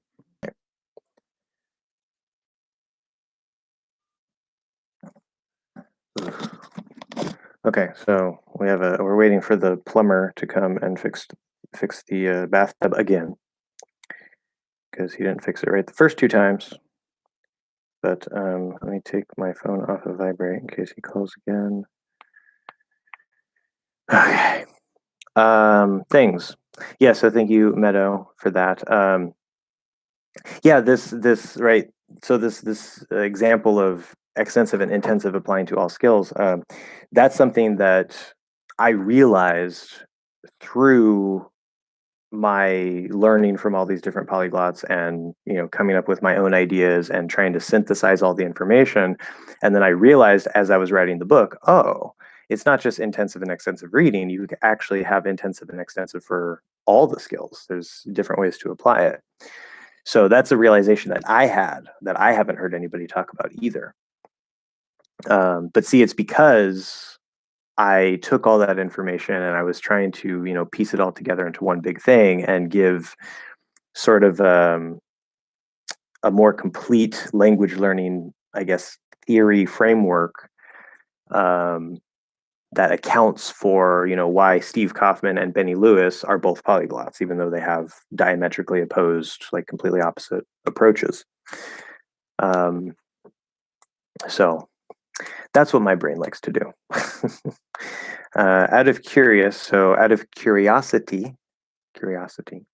um, curiosity, which that will be a flap. I was emphasizing the word, so it's curiosity, the flap D. But out of curiosity, do you teach or have you ever taught English to Americans, like at school? No, nor would I want to. You're welcome, Felipe. Um, no, English was one of my most hated classes. Believe it or not, I like teaching English is fine. Learning languages is fine. That's okay. But actually, I passed my English classes. I don't remember a lot of the information, but most of what I know about English grammar, I actually learned through Spanish, through like figuring out things in Spanish.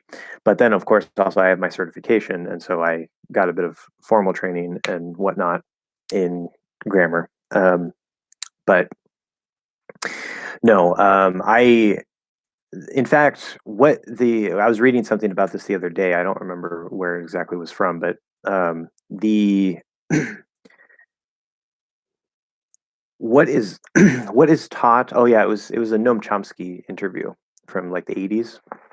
If you guys don't know who Noam Chomsky is, he's a brilliant, world-renowned linguist, but also political commentator. So you can find him in both spheres. But if you type in like Noam Chomsky linguistics, you'll find a lot of really interesting information from him. But he was talking about how the English that is taught to natives in school is the literature standard, right?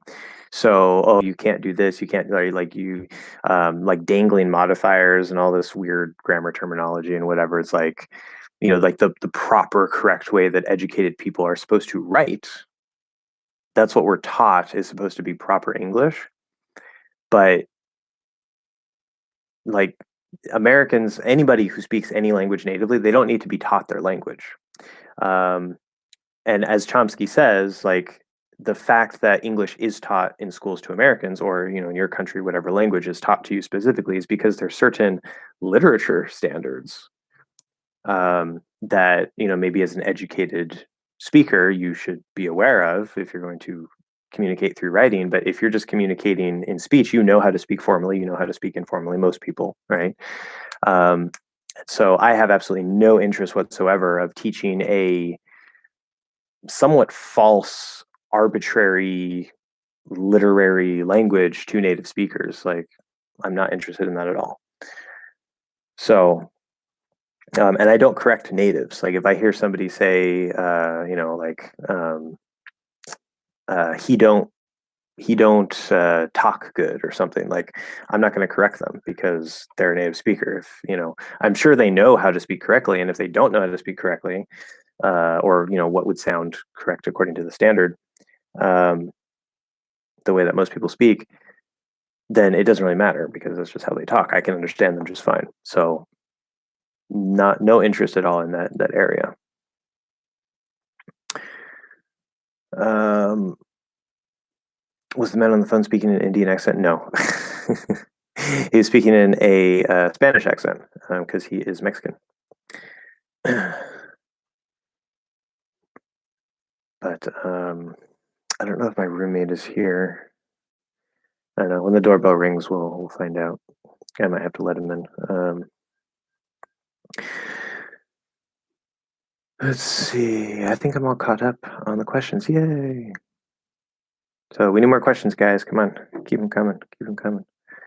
Questions or comments. How amazing I am, how awesome I am. That works too, but not really. Talking about what?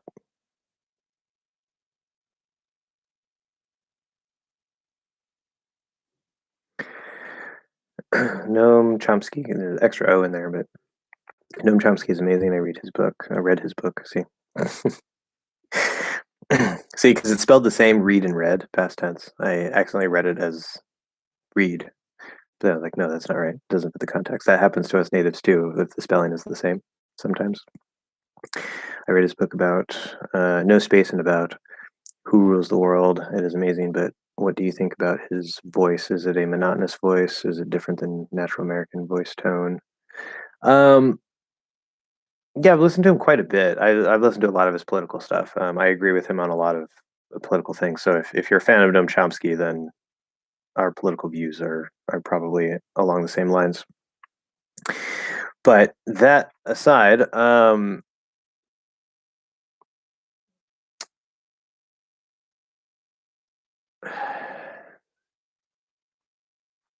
I mean, I don't want to say he has any sort of like a special sound necessarily. He definitely like he sounds like Noam Chomsky for sure. Like, um, I've heard his voice so much. If I listen really, really, really closely, I can notice like if I'm trying to pay attention to like the way that I speak compared to the way that he's speaking, I can notice a couple of minor differences. But if I never noticed that before. It wasn't until I intentionally sat down and really tried to listen to how he was speaking. Um, so as far as the tone of his voice, it can be kind of monotonous in a way. It's like it's very measured, very just like statement, statement, statement. And he has a way of speaking that I guess some people might say is more monotonous. It doesn't bother me. Like I really like the information. I don't really care how he's speaking. It's interesting to me for the content, so I don't have a problem with it. But um, maybe it's a little more monotonous. But his pronunciation is would be considered very neutral and natural as well. Even though he's from literally the opposite corner of the country, he's from that sort of New York area. I think specifically, actually, I don't know exactly where he's from, but I know he taught at MIT for a long time, and I think he grew up in that area. So it's like the sort of like Massachusetts area, really close to New York. And he sounds perfectly natural and neutral to me as well. Um, unless I'm really focusing on the exact sounds he's making, then I can notice some small differences. Okay, so talking about accents, so I think this is a question: is it possible to master an accent totally? And Americans believe that you are an American person. Okay, so basically, is it possible to fool an American into just assuming that you are a Native American or an American native speaker? We always have to be careful with that because Native American actually means the Indians. We're not supposed to call them the people who were here originally. Yes, an American native speaker. Is it possible? Yes, it's absolutely possible. In fact, Luca Lampariello, although I can't necessarily give him 100%, but even if I'm listening, I'm really paying attention. like 99.9%. He's an Italian speaker, and I don't know if he's been to the United States yet, but up when he was learning English, he had never been to the United States. He learned the pronunciation. He taught himself. He did the things that he did, and he sounds pretty much like an American. In fact, it's only because I know he's Italian that I would say, okay, I give him 99.9%. If I didn't know, like if I just met this random person, I didn't know where he was from, the little things that he says that kind of stand out to me occasionally, I would just assume like maybe he's from a different part of the country and they say things a little bit weird. Because sometimes we will notice little things like that in certain words or whatever. Um, and so I think it's only because I know that he's Italian that I wouldn't give him a perfect score. But if I ignore the fact that he's Italian, I'd probably give him 100%. He sounds like a native. Idausen Ness, who is an American, and he's of course speaks American English. He really he's fooled a German speaker before. And I probably other speakers as well, but he gave that story of fooling a German speaker because he was chatting with him for a while. He's like, "Oh, what part of Germany are you from?" And he's like, "Oh, actually, I'm from the United States." And the person couldn't believe it. They're like, "What?" Was? So it definitely is possible. Now, some people have maybe a little bit of talent, and that's going to make it a little bit easier, a little bit faster. But if you use the right techniques, if you really put in the work, then yes, it's definitely possible. Definitely possible. Now, a lot of teachers will tell you like, "Oh, you don't have to worry about that," or "Oh, there's nothing wrong with your accent," and that's true. Like the number one goal is being able to communicate, right? Um, yeah. So this I see WLF is trying to post a thing. I'll show that. I'm going to finish talking about this first. So what was I saying? Completely lost my train of thought there. Yeah. So some teachers will tell you like, "Oh, there's nothing wrong with your native accent," blah blah blah. Communication is first. Can you be clearly understood? Whatever. And I agree with that. But a lot of people want to sound either near native or exactly like a native. And for a teacher to tell a student like, "Oh, don't worry about it, your native accent is fine," when they, for whatever reason, it could be any reason, just maybe they want to sound like a native just because they want to.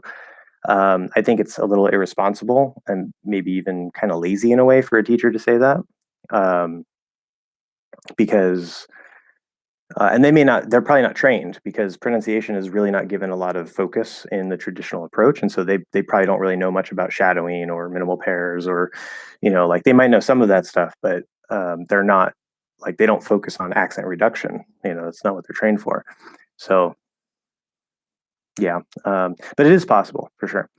um, Einstein's, just not sure how to say that, but what's the difference between "I have a car" and "I've got a car"? Can I use both or just one?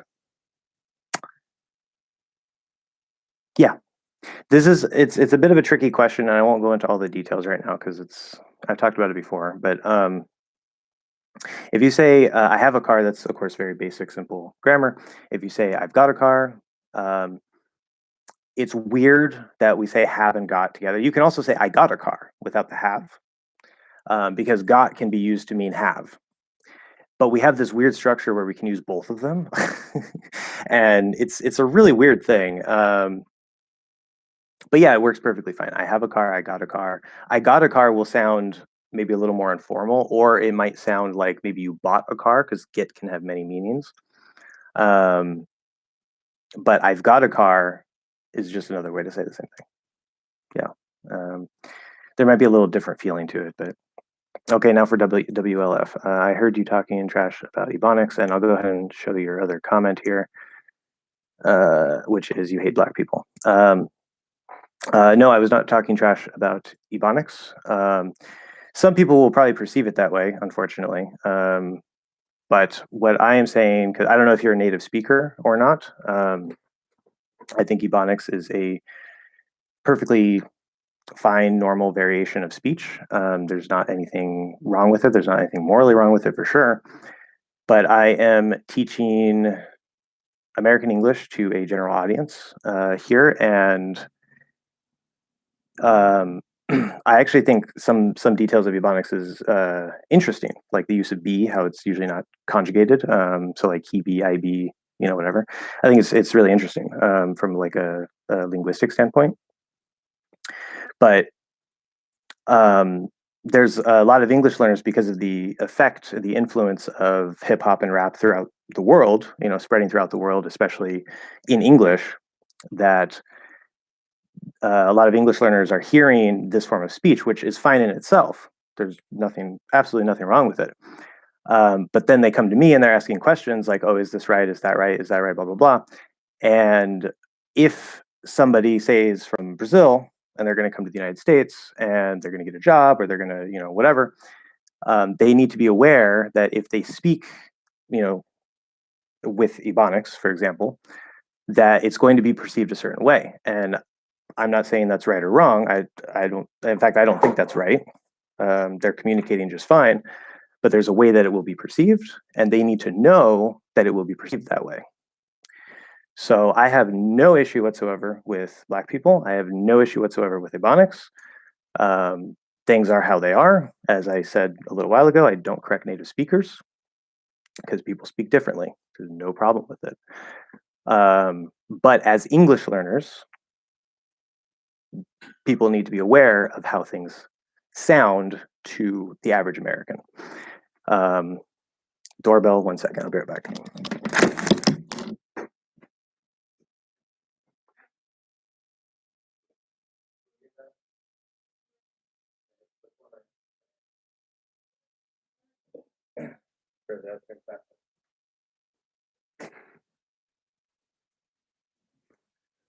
Whoosh. Ooh. Okay, so we're back. So WLF, if you're still here, I assume you're still here. I don't know if you have any comment or feedback on that, but I want to make that very clear. I have no moral judgment. I have no, I don't think people should talk a certain way. It's just because I'm speaking to English learners and they need to be aware of things. If they want to speak with more of an Ebonics, type grammar and pronunciation and sound, and of course, I'm sure there's variation even within Ebonics, right? That's perfectly fine. They can choose to do that. I'm not telling them how they should speak. I'm just telling them how it might be perceived if they were to say go get a job or this or that or whatever. So it's purely informational, educational. That's all. Anyway, so Meadow, that water bottle in this episode is smaller. Wait, this one.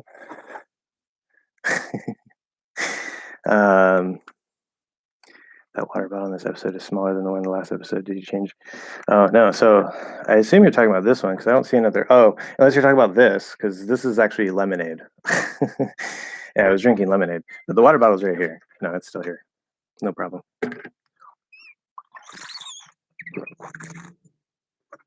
And I'm very thirsty now. All right. Also, Meadow. Very loud motorcycle. I'm sure you guys heard that.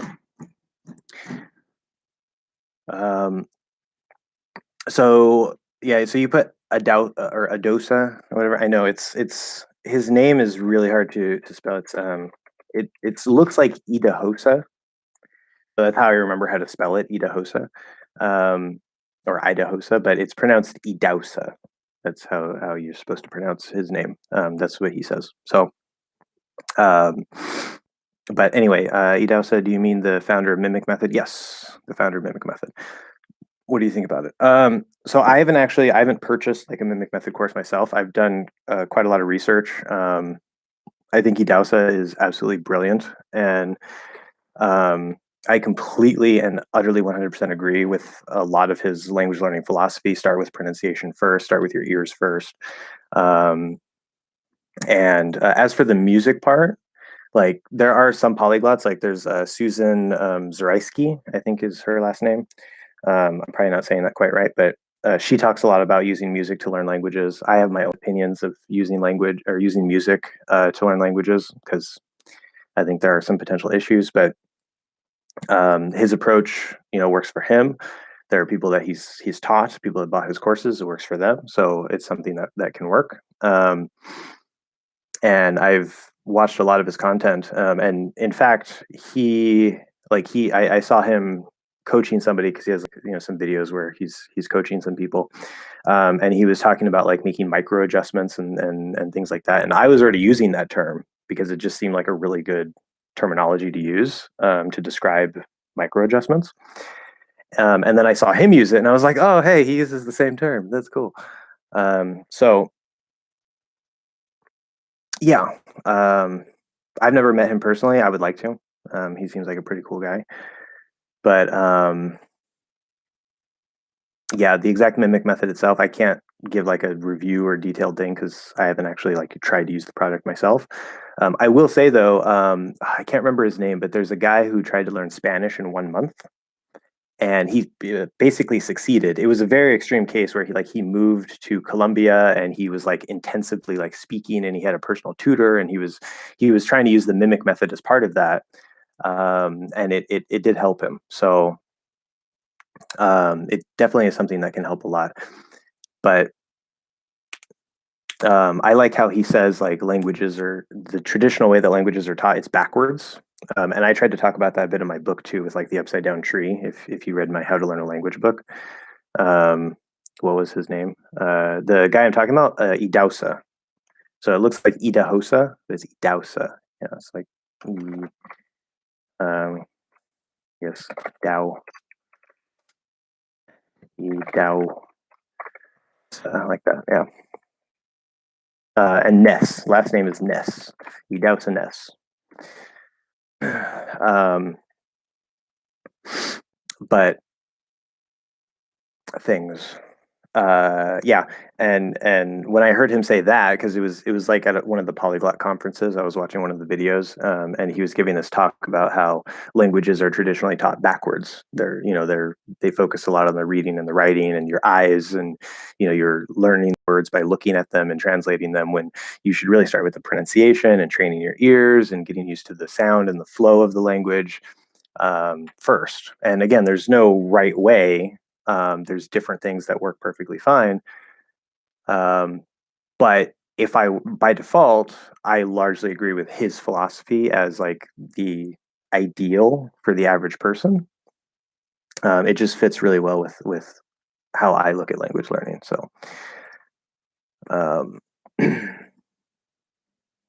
anyway, Steve, something that I forgot about my first question about my friend that wants to learn English. He doesn't care a lot about speaking. His biggest goal is just to understand. So, would you change your answer knowing that? Um, he doesn't care a lot about speaking. Well, I mean, my answer was essentially to focus a lot on input.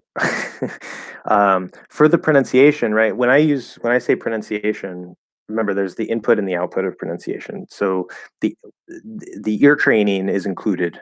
I try to sometimes say pronunciation and ear training to include both, but if I say pronunciation, I usually refer to the whole of pronunciation. So the ear training will still help a lot. It's going to help him learn faster and more easily. It's not necessary, right? It's not necessary, but it's going to make the process a lot easier and faster relatively. So maybe if he gets really frustrated, because I mean, he has to learn vocabulary, he has to, you don't necessarily have to directly study all the grammar, but directly studying some grammar can be very useful. But either way, it's going to take time to get used to what are the words, and it can help if your ears, like, I mean, at least maybe you're doing it in parallel to where you're training your ears while you're doing the regular listening and stuff, and your vocabulary learning, whatever. Because when you train your ears, not only does it help you hear the difference between similar sounds, which will improve your listening skills, but it can also help to start hearing the boundary between words, which in the flow of speech, right, we're just blah blah blah blah blah blah blah blah blah. It's like one sound a lot of the time, and so it helps to be able to start finding those word boundaries through the ear training. That's a combination of ear training and listening that will develop that. But if he pays attention and tries to notice things and focuses on his ear, maybe he doesn't have to train his ear for everything, just like maybe certain sounds that he hears no difference between at all, where like other sounds he can kind of hear the difference. Okay, maybe don't worry about that if he doesn't want to. But basically still a lot of input. Yeah. Just listen, listen, listen, listen, listen. Reading along with what you're listening can help a lot. I personally, I think that reading should be a secondary form of input. That you should like listen first and then bring in the reading while you listen. But I mean, Steve Kaufman reads and listens at the same time all the time, so there's nothing wrong with it. But yeah.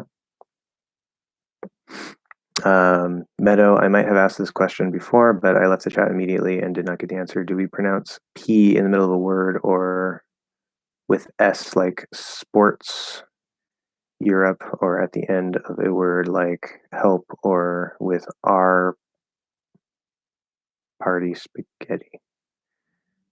Oh, the P in after the S. Okay, but there's no R in spaghetti, so that's why it kind of confuses me. Yeah, I've kind of remember talking about that. We had some questions similar to that last time as well. So let's see. So do we pronounce P in the middle of a word or with S like sports? So or Europe. Okay, so in sports, what's going to happen? The S, right? If you have ST, SP, SK, it's going to sort of dampen or weaken that puff of air. And so we don't say sports or start, right? Or ski, because we already hear the s, right, the whistle and the S. So it's going to sound slightly like the voiced version. It's going to sound a little bit like a B in this case. Sports. It's not sports with a B, but it's going to sound very, very similar. You could probably do a B and it won't really make much of a difference, but it's supposed to be a P.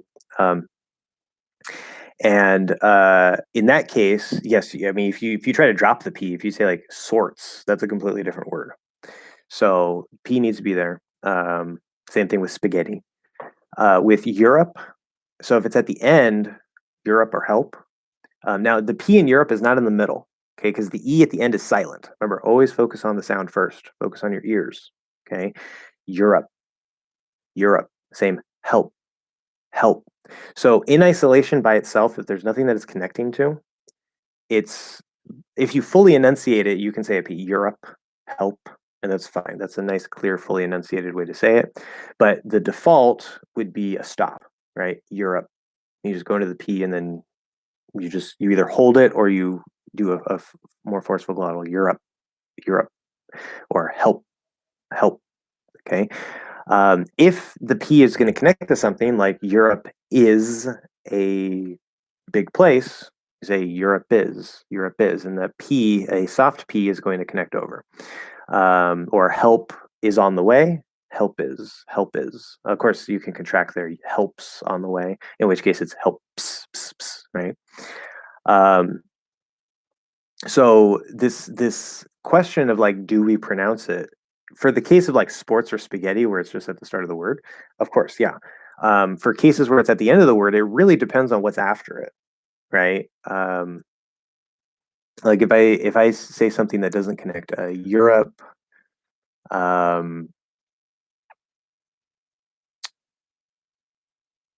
don't know. Can't think of it since right.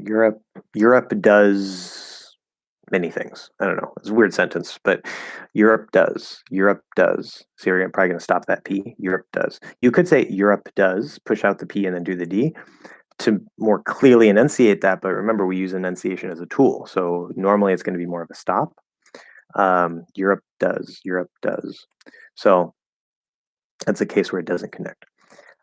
With party, so the R has no effect on whether or not the P is pronounced here.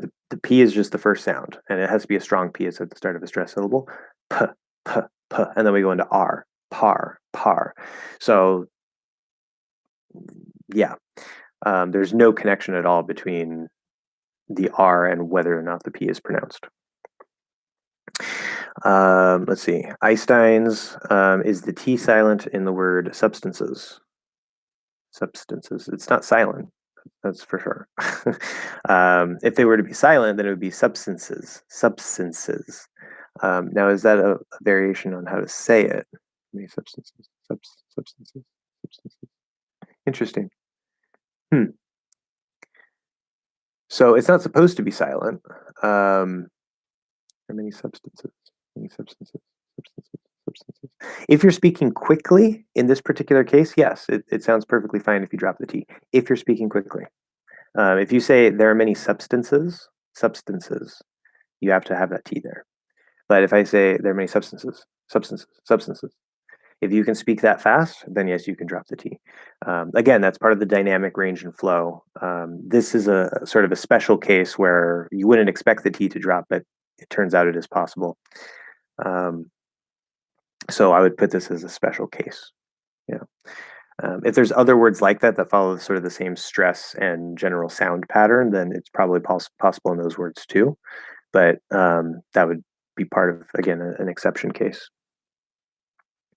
Can you confirm if he's saying, got my observation? Wait, what? Oh, yeah. Okay, another another song here. Timestamp 43. It's a really hard one to get. Okay, so let's see. Zoro song. I think this is the one that I looked at before, huh? YouTube. Come on.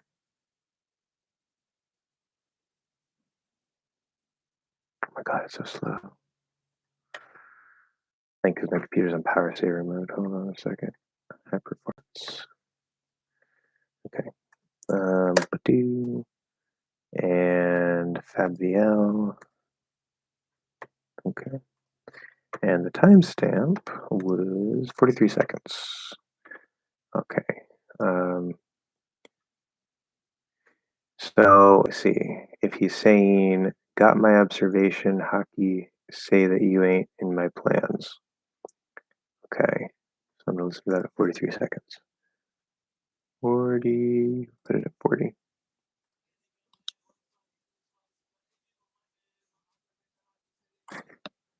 I have no idea. I really don't. I'm going to slow it down. Oh, I can put subtitles on. Well, they're auto-generated. That's probably not going to help much, but I'm going to slow it down. Remember, I don't listen to a whole lot of rap and hip hop in the first place, so it can be hard even for a native speaker who's not used to like speaking at that speed, and then there's the music and all this stuff. Let's see.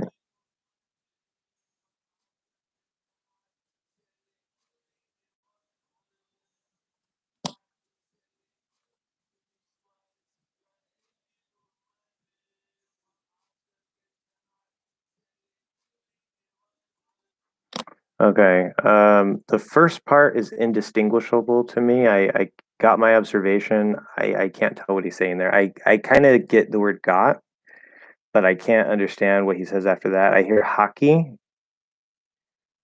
and then say that you ain't in my plans. I can, like, it seems like that's what he's saying. I can kind of hear that. I don't know if maybe that's just suggestion based on what I'm looking for, but I would say that's probably what he's saying. So I can't completely tell. Even I put it at 0.5 speed, and I can't completely understand what he's saying. So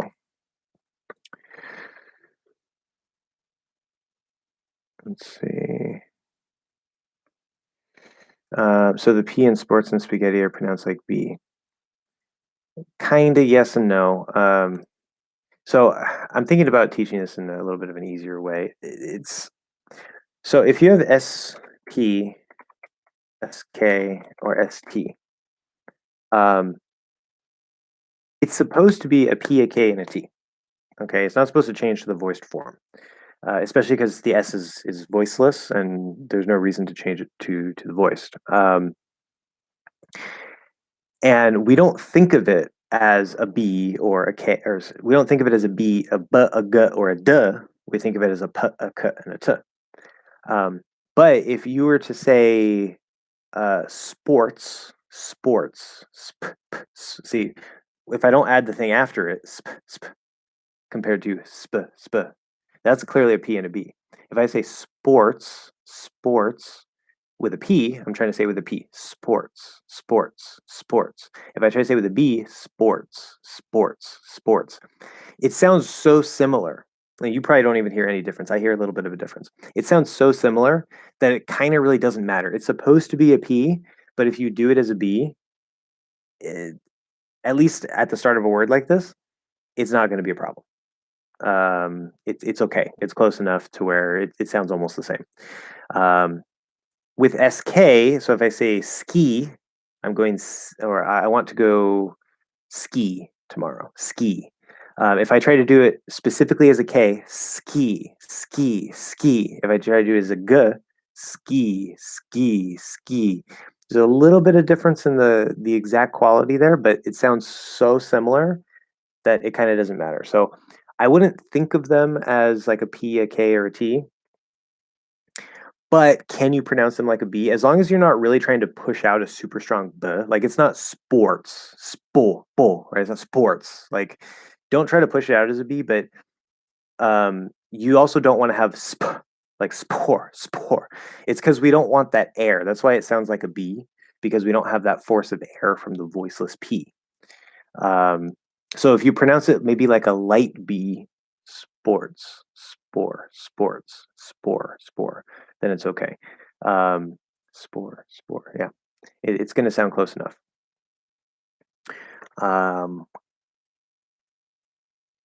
Okay. I don't know why YouTube wanted to hide that. I guess because to address a couple of girls, I guess, or a group of girls. The YouTube filter gets a little crazy, apparently. So can I use you guys to address a group of girls? Yes, but at your own risk. Generally, yes. The short, easy answer is yes.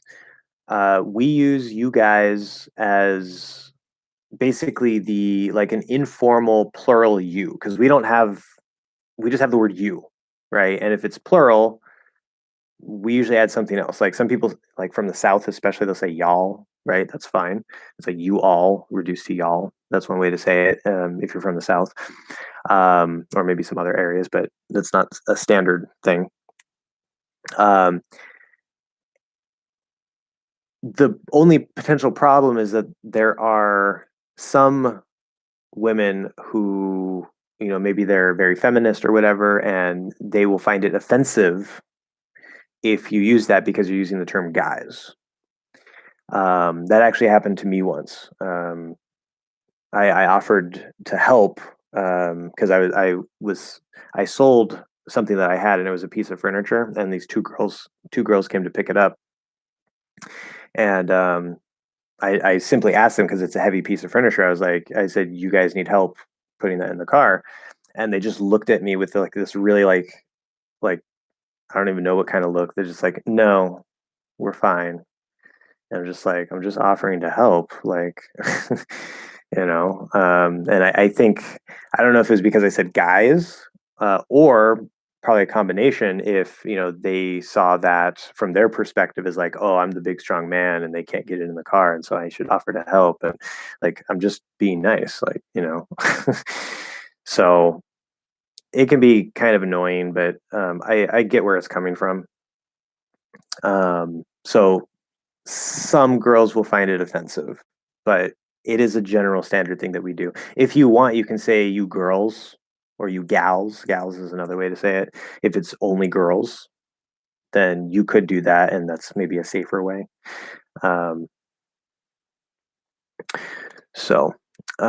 Meadow, what about words like development, Europe, adopt, and hippo?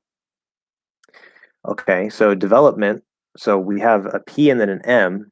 This is going to be a stopped P, right? You could push it out if you're clearly enunciating. That's not the normal way to say it, right? You could say development. That's fine, but especially because the P and the M use the same position, development. development. In fact, you can kind of ignore the P there because we're already going into the position development, if you're speaking quickly. But there should be a little bit of a stop in there, development, where you just kind of pause for like a very, very brief moment. Europe, again, E is silent. So by default, the P is going to be stopped. Europe. Adopt. So here, you can potentially drop the T and just stop the P, adopt, and that's fine. Depending on if there's a connection, right? Like adopt. I want to adopt a, girl, whatever. Okay, I want to adopt a. So that T is probably going to become more of a D. It's going to connect over, and then we're going to hear that P, adopt, because we have to release it to get that D sound. So it's very dynamic. It depends on what's after it. But by itself, that P is going to be stopped. Adopt. Or if you clearly say it, adopt, and you just let it go very lightly. Hippo, spelled with two P's, it's just one P sound. There's no pause, there's no stop, there's no anything. It's just a P. It's a soft P at the start of an unstressed syllable. Hippo. That's it. Just a regular soft P. Improvement. So this is improve. So we're already in the P position from the M, improve. But it's at the start of a stressed syllable. It doesn't matter that the R is after it. It's at the start of a stressed syllable. Improve. We want to hear p, improve, improvement. Remember, I don't know if you've seen the lesson on that about the three P's and the three B's. If you haven't, that's going to help you a lot because we have a strong P at the start of a stressed syllable. We have a weak P at the start of an unstressed syllable. There's not really much air there. And then we have a stop P, which could be a held or glottal stop, depending. It doesn't matter too much, but yeah. So I hope that helps. Steve, one more question. I think that's a common mistake. I've seen a lot of Portuguese speakers make that mistake. So it's not one more question about that song, but you don't need to come back there. Go back there. Come back there. Well, we'll probably use come in here. Come back here. That would be like you're at the song and I'm going to you. From my perspective, I'm going. From your perspective, I'm coming. So you don't have to go back you don't have to go back there because we're both away from where the song is. It doesn't, physical space doesn't really work here, but that's sort of how we think of it. Okay, why the sentence only time I take an L is when the dreamin' is dead makes sense, like not about the meaning, but why does it make sense? Wouldn't it be easier to say dream instead of dreamin'?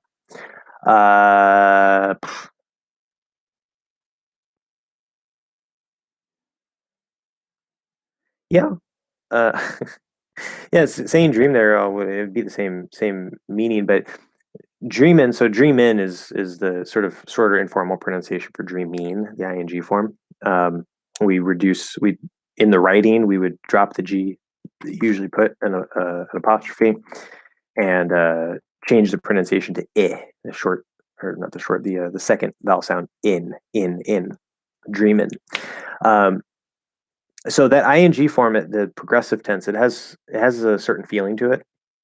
And so using dreamin' instead of dream in this case, it gives it a little bit of a different feel. The meaning is basically the same.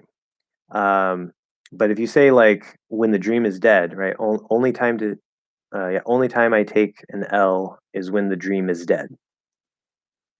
The meaning is the same, but it just feels like, okay, like the dream itself as an object or a thing is dead. It's gone. Okay, it's over. If you say when the dreamin' is dead, the meaning is the same, but it feels a little bit more active. Like oh yeah, I'm. It's not just a dream that I have someday that I'm not working toward, but it's something that I'm really I'm actively engaged in. I'm trying to make this dream come true. I'm dreaming every day, right? And it's only when that process of dreaming, when I give up on trying to make that real. So it's more about the process of me making the dream real instead of the dream itself, which the surface meaning that results is basically the same in the sentence, but it just feels a little bit different, right? It feels more active in a way. So I hope that makes sense. Sometimes we do things like that in English where two things work just fine, right? There's no difference in them. In the meaning, but maybe one feels a little bit different. And this also starts going into like songs and poetry and the exact sort of effect you might want to have based on, what form of the word that you use and things like that. So um, that gets a little more complex and whatever. But okay, that's like a C2 level detail. Not that you shouldn't worry about it. Like, if you're interested, definitely you can learn. But those are super, super, super small details that really high level English learners, like people who don't make mistakes anymore, people who, they can speak super, super fluidly. They don't, they know lots and lots of words. These are the kinds of questions that type of learner would probably, um, how do I want to phrase this? I don't want to say benefit the most from, because you're still benefiting from it, but because they already have everything else down. It's like these little tiny details become, sort of like the big focus for them, because they already know so many words and grammar and so much grammar. Anyway, dying. Need water. All right. So, anything else? We're at 2.5 hours. Which, by the way, after this live stream, not guaranteed. It seems, based on the general numbers that I keep seeing of people that are here and how far we've gotten into the live stream so far, it seems pretty much guaranteed. But according to YouTube, I need 22 more hours of watch time to reach that 4,000 mark and officially be able to apply for monetization. Doesn't mean it gets turned on immediately. So after this live stream, we should be at monetization. Yay! And as I said in a recent text update, community update, I am going to start work on the minimal pair. Well, not just minimal pairs, but I'm going to start work on the ear trainer software at the start of next month. So, in this case, when the dreaming is dead, it's referring to the future, right? Well, it's definitely pointed towards the future, yeah, because you have a dream that obviously it's you can't just make it happen now, right? You have to reach the dream in the future. So it is in the future, but it's not that dreaming is the future, but the dream is in the future. So that's implied. It's not specifically referring to the future itself, but it's implied that it is in the future. Yeah. What is the title of the video about the 3 Ps? Yeah. I'm pretty sure I could put links. So let me just give you a link here. Content.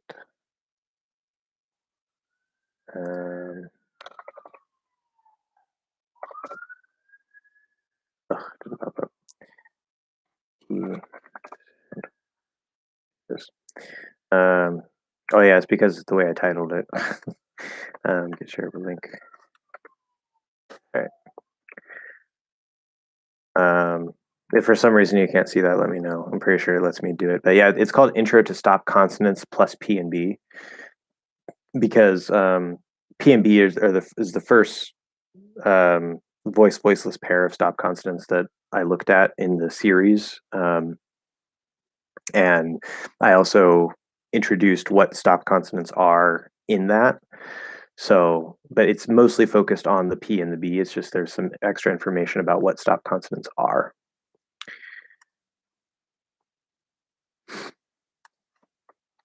Okay. So, anything else?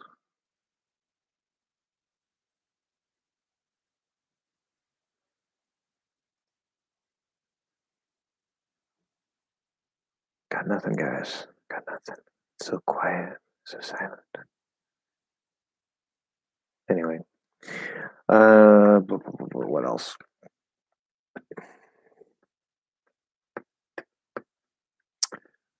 I think you are. Mouth articulation changes a lot. Yes, I suppose. I mean, you mean like between languages? Yeah, you're welcome, Meta. Probably because I guess back when I was talking about the Cot merger, maybe. Um, wait, I'm so confused now. Can you talk a little about? So I'm not sure what you're referring to, Felipe. Um, you mean like the P video, like the stop consonants and how they work? Is that what the question is? That would make sense because that's what I was talking about. But um,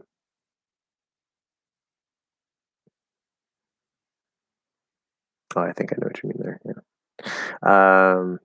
Yeah, I'll talk about that. Steve, I know how to do it, but is using to be referring to the future informal.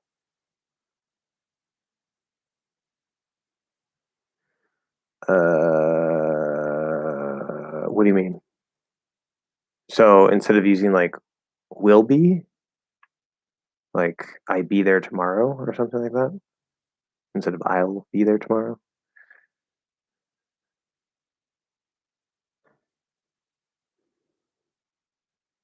So, well, I'll wait for your response for that.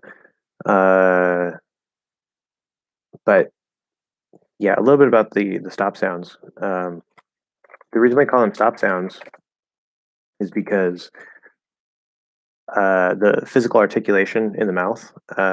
There's three placements for stop sounds in English. There's the pb, which uses the lips. So you close the lips and then you push the sound out. K, g, which is where you use the back of your tongue to close back here. K, g, you push the sound out. And then the t, d, where in English we don't touch the teeth. We go up here at the top, t, d, behind the teeth. And you have to, when you close your lips, close the back or close the front, you are very shortly, very briefly building up air because the air can't escape, right? If I try to say a P, I have to push it out and release it. So I'm stopping the air and then pushing it out. P, p, p, p. Okay, it happens very fast, but there's this stopping of the air where other sounds, s, z, j, s, or ah, oh, right, all the vowels, we don't have this stop of air. There's just the sort of the manipulation of the flow, or if it's a vowel, it's usually just more of an open position. So p, k, t are voiceless, so we don't add the voice, it's just air. P, k, t. B, g, and d are voiced, so same position, same everything, it's just we're going to add voice. B, g, d. And then for all of these, for all 6 of these sounds, each pair, there's what happens at the start of a stressed syllable, what happens at the start of an unstressed syllable, and what happens at the end of a word if there's no connection or special thing that happens. And sometimes the thing that happens at the end of a word could happen inside of a word. It depends on details, but we don't have to worry about that. Normally what's going to happen is it's really if it's at the end of a syllable rather than the end of a word, but again, there's things that can happen. So if it's at the start of a stressed syllable, it's going to be strong. So p, b, k, g, t, d. If it's at the start of an unstressed syllable, it's going to be weaker. So p, b, k, g, t, d. So we don't hear as much air. We just kind of hear the basic sound, right? T and D also have an additional variation, which is the flapped D in American English. It doesn't matter if it's written with a T or a D, but if it's at the start of an unstressed syllable and it's surrounded by 2 vowel sounds, then it will usually become a flapped D sound, like water, better, what is. That's a connection. If it connects, it does the same thing. And at the end, we have a stop, whether that's a held stop or a glottal stop. So that's where you go into the position and then you just hold it for a second. So up, up, let's see, up, up, or back, back, back, right? And if it's voiced, then you have to make sure you get a little bit of that voice in there as you're closing off to hold it. So if it's like slob, right? SLOB, slob instead of slop. Slop is SLOP. Slob, slob, slop. There's no with the P sound. It's a little tricky to get for a lot of people, but that's the general basics of the stop sounds. Like tomorrow I will study a lot. Tomorrow I'm studying a lot. Oh, I see. So okay, so well that's not quite the same question then. So it's not just using to be. You're not using to be. You're using the continuous tense. You're using to be doing. Um, your question, at least the way that I understood it, would be tomorrow I will study a lot, or tomorrow I am study a lot, right? Or I be studying a lot, or something like that. So this is the difference between the present simple and the present continuous. Continuous, or sometimes called progressive. In American English, we commonly call it the continuous tense. It's the same thing. It's the idea of something continually or progressively happening. It's progress, right? And don't worry too much about the specific grammar terminology. It doesn't matter too much. This also, we have the past simple, past continuous, future simple, future continuous. And the problem, this is true not just in English. I know this is also true in Spanish in some different ways, but the problem is that sometimes the simple, like the basic grammatical thing that you're taught is, okay, this is the present simple, this is the present simple, or the present continuous, right? So if I say like, I am tall, that's present simple. If I say, I walk home, present simple. Or yeah, so I am tall is a statement that is generally true about me.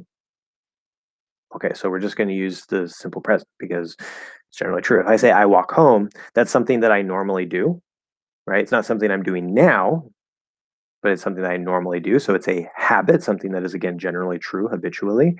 So I can use the present simple. That's what the present simple is basically used for. It's not the only thing it's used for, but it's what it's basically used for.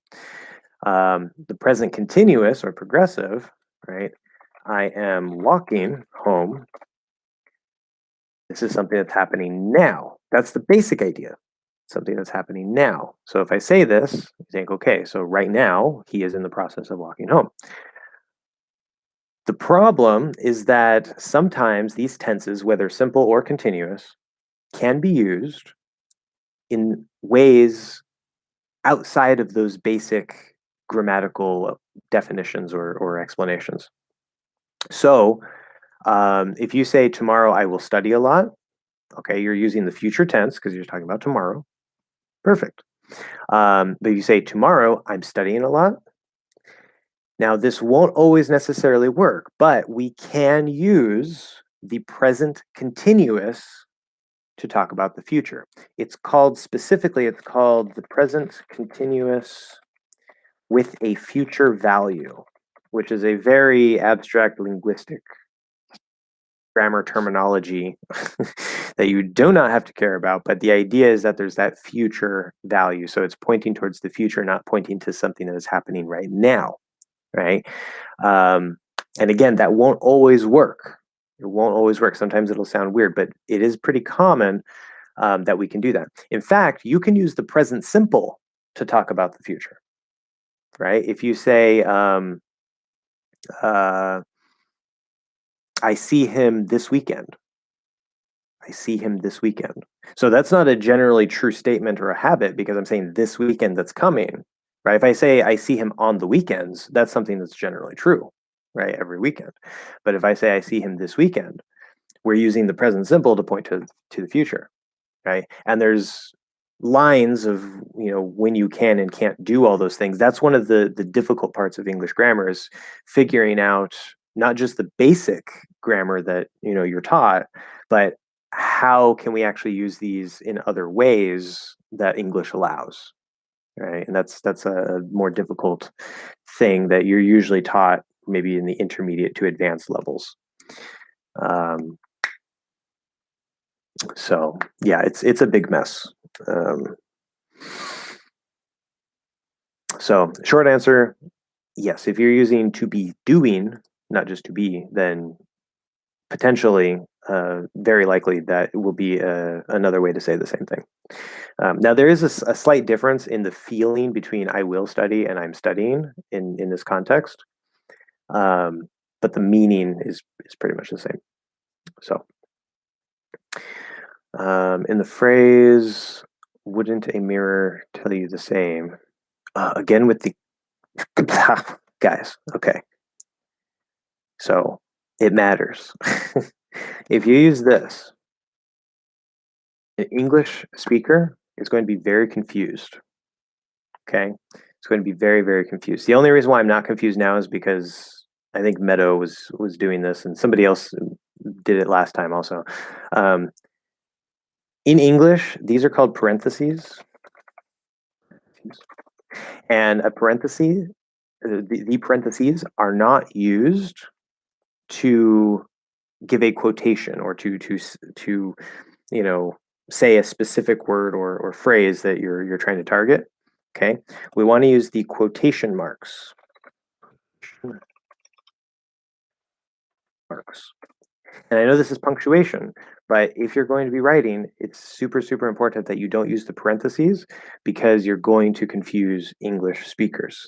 There, we have no connection between the parenthesis and what you're trying to do. Okay, so we want the quotation marks, which are these. It's the double quotes. You could even use single quotes if you want, right? We call them quotes or quotation marks because that's what we use them for. Usually we use the double. So you want to do like this. Wouldn't a mirror tell you the same? That. Okay, that would be perfectly understood that you're saying, right? In the phrase, wouldn't a mirror tell you the same? And then end quote, blah, blah, I heard, blah, blah, blah, blah, blah. Okay, so anytime you need to quote something, even if it's a small part, so would na mirror, you would put also quotes, and then would na also quotes. Okay, otherwise you're going to confuse us. I only emphasize it because it is super, super confusing for us if you don't do that right. In fact, it would be less confusing if you didn't put anything at all compared to the parentheses. The parentheses are the most clear thing that you should be doing. But if you put no parentheses and no quotations, that's going to be less confusing than the parentheses. So definitely don't use parentheses for that. In the phrase, wouldn't a mirror tell you the same? I heard wouldn't a mirror. But I also know it's supposed to be pronounced wouldna instead of wouldna. Sorry if this makes no sense. No, this makes absolute perfect sense, 100%. And this is, again, part of the dynamic range and flow of natural American English speech and pronunciation. So let's look at wouldn't. Now, what is wouldn't? So wouldn't is would not, which we normally don't say. Like it's almost never uncontracted. Unless maybe it's at the end of a sentence, like I would not. But still, we usually contract it. So now, but in the uncontracted form, there's the D and the N, right? And when we contract it, we still have that D and that N, right? All we're doing is we're getting rid of the vowel, completely removing the vowel in not. Okay, so we're going like D and T. Okay, so if I very clearly try to pronounce that, okay, the D, whether it's contracted or not, is naturally going to be more of a stop D. Would, would, would. Okay. When we go to the N, again, contracted or not, would, N is in the same position. So you just let it start going through your nose. Would, didn't, or wouldn't, whatever, depending on the way we say it, and then would not, would not. You can push the D out and clearly enunciate, but we don't normally do that. Okay. Now, there are a couple things you can do here. One thing you can do is exactly like you said, wooden. Okay, how do you say that? Wooden. Uh. Wait, hold on. Yeah, wouldn't. Okay. So you can pronounce. This is actually a combination of two things.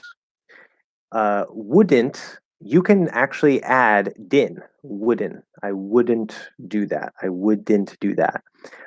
Because the D and the N together, although it's possible to do that, sometimes it's kind of a hard combination, and so you can also kind of just put a little vowel sound between there. Wouldn't. Okay, wouldn't want to do that. I wouldn't do that. Whatever. So if we say wouldn't a whatever, wouldn't something, wouldn't a, wouldn't a. Now the reason why we drop the T is because this is the connection rule NT plus vowel. And between words, and also commonly inside words, not all the time, but between words, when you have NT and then a vowel sound, the T disappears. It doesn't have to if you clearly enunciate, but normally, most of the time, the T will disappear. So, for example, if I say, I don't know, want out, okay? You could say want out, want out.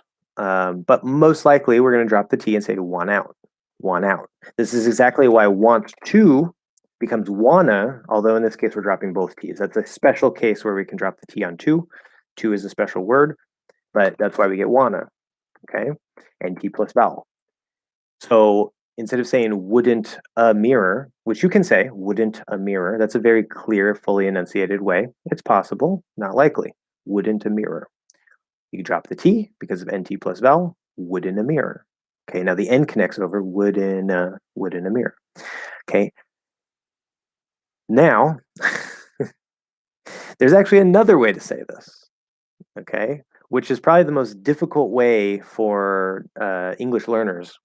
So instead of saying wouldn't, instead of saying wouldn't, you can say wouldn't, wouldn't, wouldna, wouldna, wouldna. So it's not like wouldna, wouldna. It's like wouldna, wouldna, wouldna. It's really hard to describe. But basically, the easy way is don't completely stop the D, right? Wouldna, wouldn't, wouldn't. So I'm sort of closing the flap and then immediately letting it push back open. Wouldna, wouldna, n, n. And you can hear that. It's really hard to do for English learners, but you don't have to do it that way. That's just one way to do it. It's not required at all in any circumstance. So you can ignore that one if you don't want to do it. But wouldn't, like wouldn't with it, like wouldn't or wouldn't would be the most common ways to do it. So there's actually two perfectly common normal pronunciations there. Three if you count the one that's difficult. And then here you say instead of, so you say it's supposed to be pronounced wooden instead of wooden but that's actually not correct. Or woodna. Both are perfectly fine. Wooden or woodna. They're both perfectly fine. There are two variations to say exactly the same thing. One is not informal. It's just because of the combination of sounds and what's going on here with the flow. There's just two ways to say the same thing. Yeah. Or to pronounce the same thing.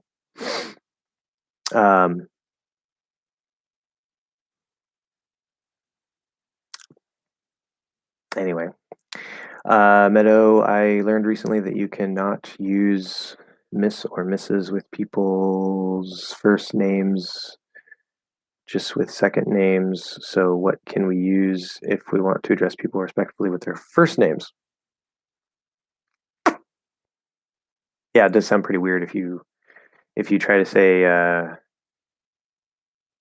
Mr. for males, Miss or Mrs. for females, and the first name. It is possible, but it usually sounds very weird. Now you say Mr. Josh, like it's weird. So this is actually, it's a good question because remember earlier I said that,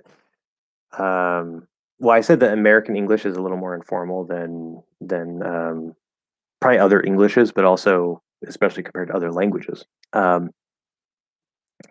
And this actually is sort of a general English thing. It's not just American English. So the respectful, polite way to refer to somebody is using Mr. for males, Miss or Mrs. for females, depending on if they're married or not, plus their last name. That is the way, right? Or you can say sir for males or ma'am for females with no name. Okay, it's not Sir Josh. That sounds like I'm a knight, right? I've been knighted by the queen, yes. So it's just sir or ma'am. If you're using the first name, English does not have a structure that of like a word that you put in front of somebody's first name. It just it doesn't work.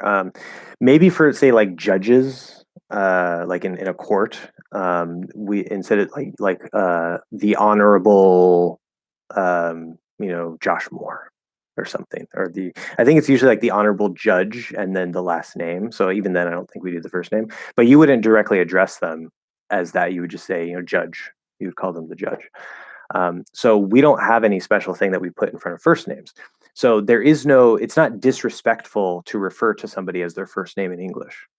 Um, in the past, that might have been true, right? If you don't know somebody, maybe you say Mr. Moore or whatever. But these days, it's just like, you learn whatever somebody's name is their name. In fact, for younger people, like say people, I would probably say 40 and younger, because this is definitely true for me. I hate being called Mr. Moore. It's just it sounds way too formal and stiff, and it's like I'm not Mr. Moore. I don't really like being called Sir. It doesn't bother me too much, but it's just like okay. But if you don't know somebody's name and you see they're a male, I mean, you call them Sir to be polite, right? Because you're trying to refer to them in a polite way. So if they don't know my name, it's like okay, whatever. Um, so that's all it is. Like if you know their name, you just use their name. That's all it is. Felipe, can and can't. Is it the same pronunciation? I can't hear the T sound in the negative sentences. Yes, this is a super, super, super common problem. All right. So I'm gonna give you some tips here. Can, C-A-N, positive. Most of the time, not all the time, but most of the time. So it's not a stressed word. If you give it special emphasis, then it will usually say can, like I can do it, okay, or I can see it, and you won't really hear a T there unless the next word starts with a T, right? So that would be clear. But normally, can actually reduces either to kin or kun with a schwa sound. Either way is fine. They're two variations that sound perfectly fine. So I can do it. I can do it. Okay, but you're speaking quickly, right? So you're not trying to stress it. You're not saying I can, right? That's not right. So I can, or I can do it. I can do it. Okay. So normally they're going to be pronounced like that. They're going to be reduced for positive. Okay, can. For the negative, can't. This is a little more complicated. Remember, I was just talking about the NT plus vowel rule. So if I say can't eat, we're actually going to pronounce this like can eat, can eat. We're going to drop the T. Now, because of that, we might decide to push out the T and ignore that rule in this particular case to make it clear. Can't eat. I can't eat. Okay, and sort of connect that T over. This is a special case where the T wouldn't become a D because of the N. It's a weird thing. But can't eat. Can't eat. And so that's how we make it clear. But actually, even among native speakers, okay, now hearing the difference, that's generally native speakers will be able to hear the difference. But sometimes we have to ask for clarification because we actually are not sure if it's positive or negative. So this is a problem even for us sometimes, not all the time. So sometimes you'll hear the T. If you hear the T, obviously you know it's negative, as long as that T isn't part of the next word, right? Like can talk, right? But if you don't hear the T, what I've noticed is when we say can positive, can. When we say can't, can. At least for me, I don't know if this is true for all speakers, but I get a little bit of a nasal release. It's like a partially nasal vowel.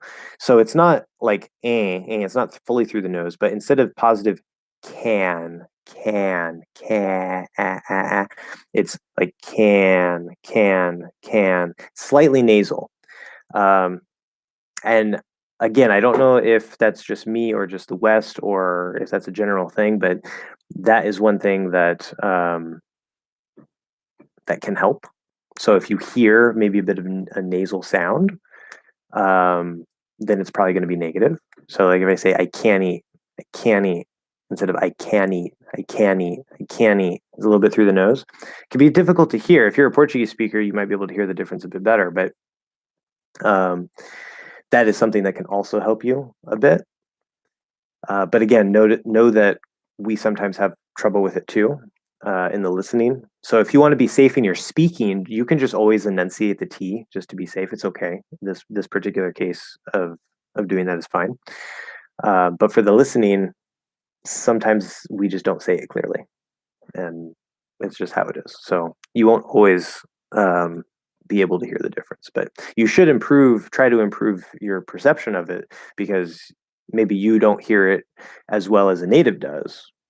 But again, sometimes it's just not said clearly. Meadow. Also, I find it confusing when to use this or that. Like if I want to say in the comment, this is a useful video, or that is, or which to say, this right, that is right. Oh, this is right, that is right. I have that problem when I am dealing with abstract things, not physical things. Yeah, so actually there's a whole thing about this. In English, at least, I don't know about other languages. So, I talk about the prepositions, how the prepositions have a feeling and also verbs have a particular feeling. This or that has a particular feeling as well.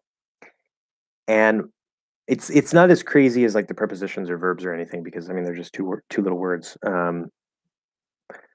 But part of the feeling is it depends on how we're thinking about something sometimes. And it, you say that, right? It's especially a problem when with abstract things, not physical things, right?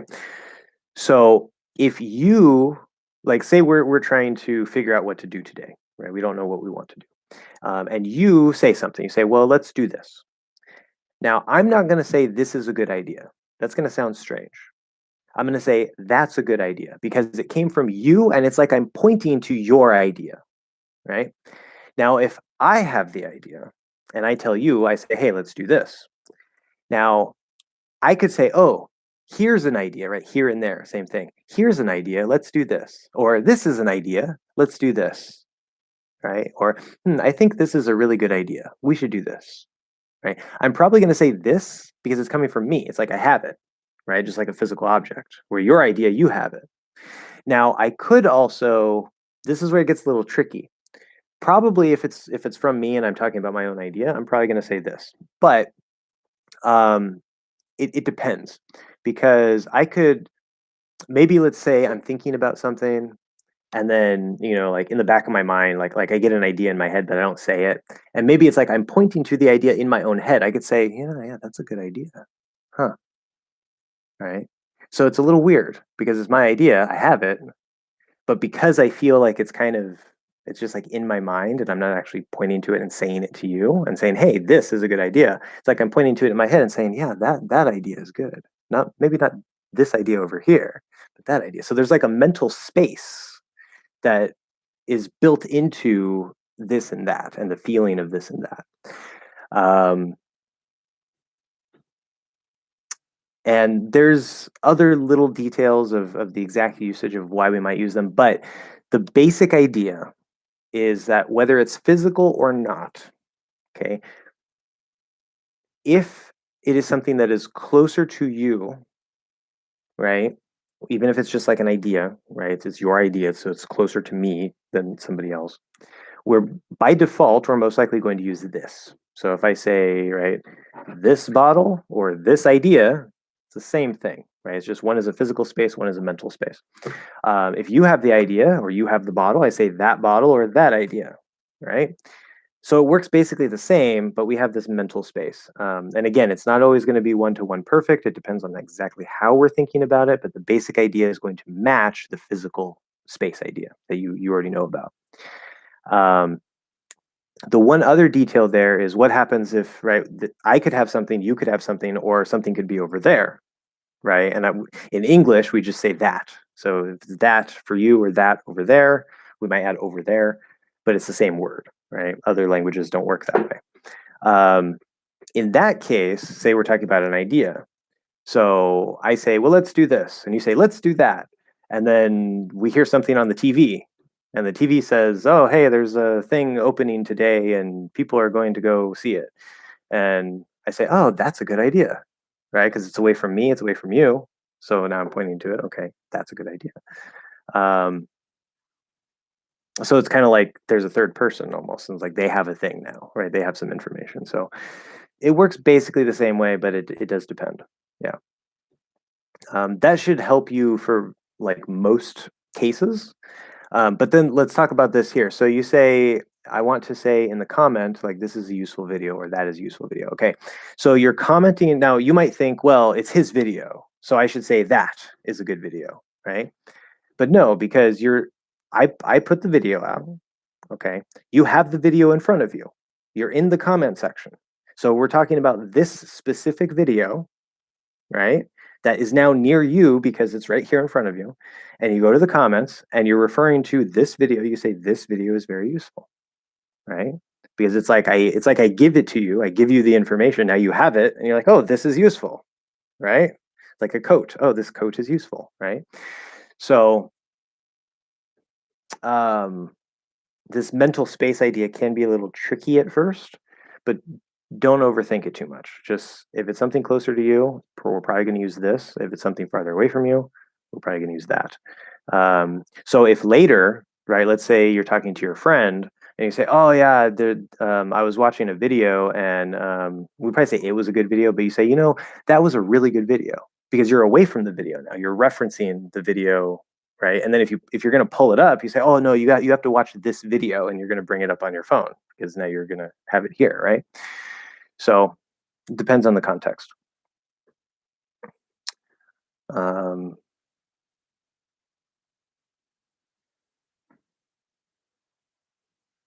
Can I use this idea that can I use this idea that you mentioned if it feels it's close, like if I'm excited about it? Can you give an example? Because I want to say probably yeah, but let's look at some examples if you can think of any.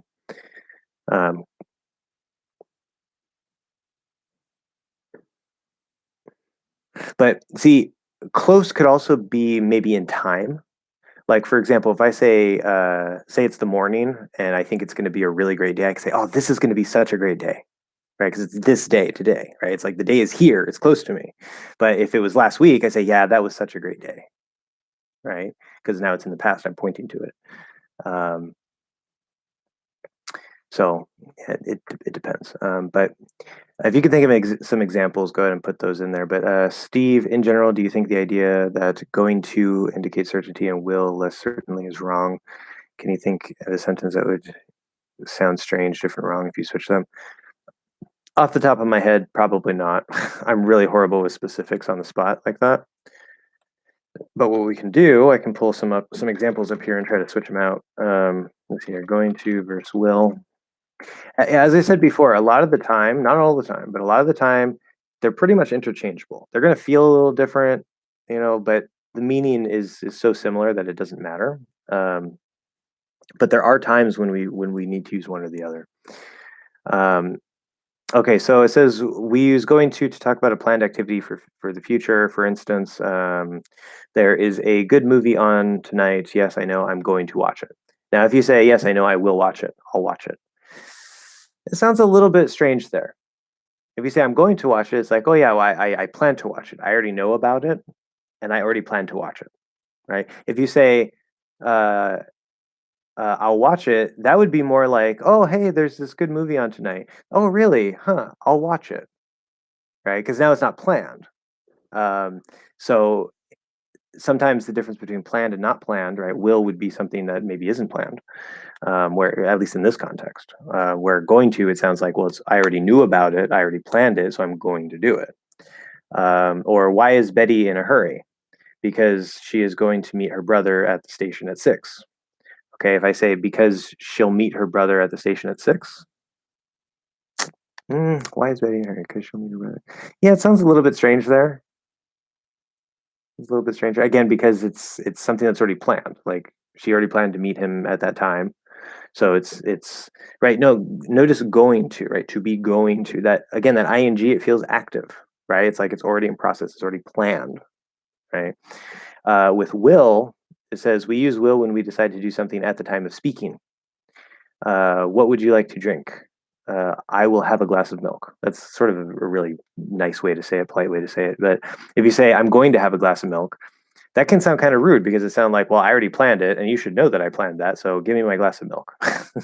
um, but actually, when you're ordering, if you're thinking, you're like, I'm going to have a glass of milk. You could do that. It's perfectly fine. It sort of depends on how you say it. See, this is part of the problem. uh, Another example, you have left the door open. Yeah, this is not a good site. You've left the door open. We would just say you left. This is clearly based on British English. You left the door open. And you say, did I? I'll go and shut it. Okay, or I'll shut it right now. I'm going to shut it. If you say I'm going to shut it, that sounds like, yes, I know that I left the door open and I already planned to shut it, but I'm doing this first and then I'm going to shut it, right? Where if you just say, oh, did I leave it open? I didn't know. I'll shut it. Like right now, I'm going to go do it. Right? And then there's some other usages here. I don't want to go through this whole page because let's see, there's 12 different usages between will and going to according to this page. So that's part of the reason why it gets complicated because there's so many different contexts and details of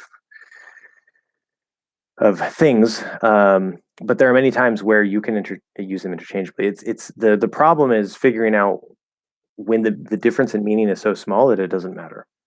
It's the same problem with the present perfect and the simple past in American English. Usually we prefer the simple past if the difference in meaning is so small that it doesn't matter. So it's a special problem. I'm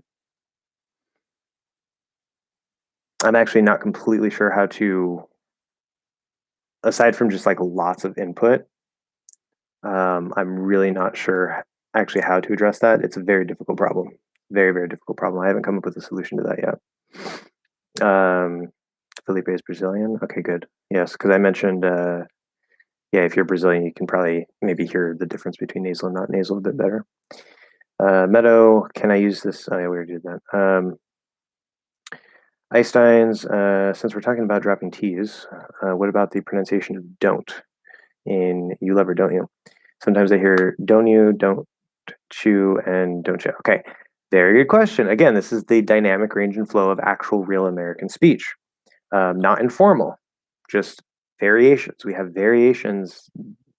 I don't want to say very often because it makes it seem like it's just a constant chaotic mess, but um, it's a normal thing to have more than one possible pronunciation in depending on the combination of sounds. So t and y in the mouth are physically so close to each other that it's really easy for us to blend them into ch. Okay, and it's not ch with the y still there. It's the t and the y instead of t y. It's ch ch. That's how we make ch. Right? It's just you do that. So ch. Now we don't have to do that, but if I say, for example, like I think that you're right. That's your, right? Because your is usually pronounced your. We don't say the your, we reduce it to your. But the Y and the T can combine into chur. So, or to ch. That's your. I think that you're right. That's your. Very common thing, not informal. With don't you, Okay. So what's happening here? So we have the t and the y next to each other, so we can blend them into ch. So that's one way to do it. Okay, don't you? Um, However, the word don't is sort of a special word with some of these negative contractions. I think don't and won't. What we can actually do is we can drop the t um, and actually make the o a little bit nasal, or just kind of like lightly touch the n. Don't you? Don't you? Or don't you? Don't you?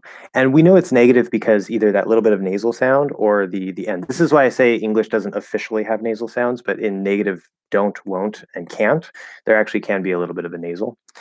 Um, and so we actually don't need the T to tell us that it's negative, right? Especially with the context, right? Like you love her, don't you? Don't you? Right? So we can go N to Y, yeah, don't you? Don't you? So that gives us two possible pronunciations between don't and you, with either the N, where we drop the T, or blending the T and the Y into ch. But you very commonly reduces to Y. It doesn't have to reduce to Y, and you will hear it as you frequently, but it also very, very commonly reduces to Y, and it's not informal. It's just another way to say it, as long as you're not emphasizing it, right? You're not saying you. Um, So what happens? Well, we have the blending of t and y into ch, and then we have the and ya if we reduce it. So we have don't you, don't you, don't ya, right? We can do the same thing. Like you love her, don't you, don't you, or don't you? Okay. So depending on if we reduce you or not, that gives us two possibilities to do n or ch. And actually, there's another possibility where you can clearly pronounce the t. That's probably the least likely. But it's possible, don't you? Or don't you? Right? Like you love her, don't you? So that's another way it can come out. But the clearly enunciated way is usually the least common way, unless you have a special reason to emphasize that particular word.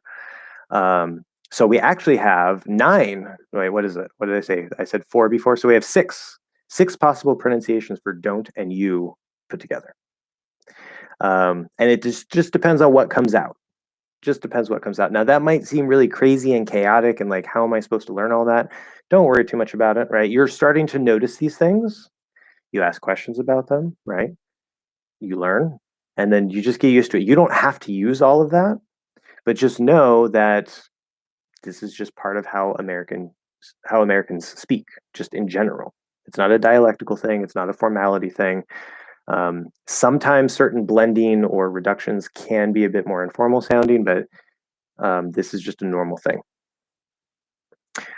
This is one reason why I'm here, because I don't know exactly what other teachers are doing. I know that a lot of teachers teach you really good things. I don't follow a lot of what other teachers are doing, but um, my understanding of the language learning industry in general is that the way languages are normally taught is not particularly great, and it doesn't have a big emphasis on pronunciation.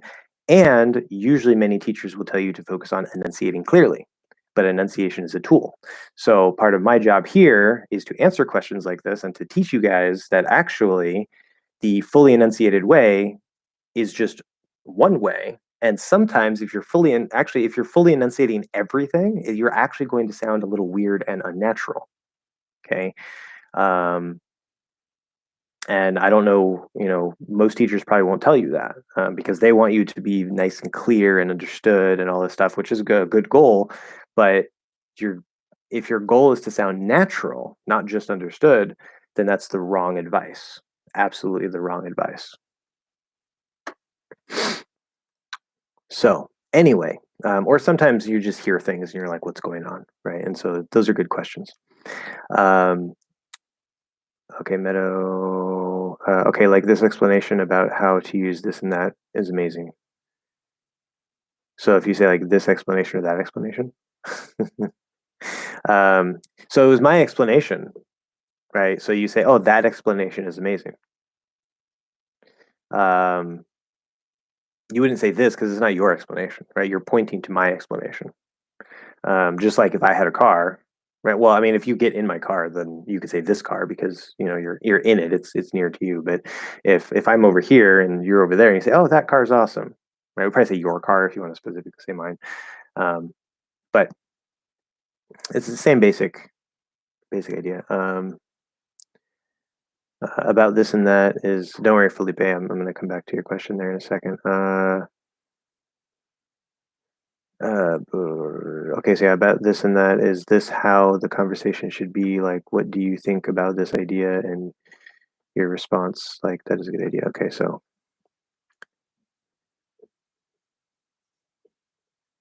I just see this and that like over and over, and it's actually kind of hard to follow exactly what you're saying because, again, like if you want to say like, okay, like this or this is, we would need the quotation marks because if you're trying to say like, okay, like this word, for example, or like the word this or the word that, if you don't use the quotations, it ends up being like a really big, long, garbled mess, and it's really hard to follow.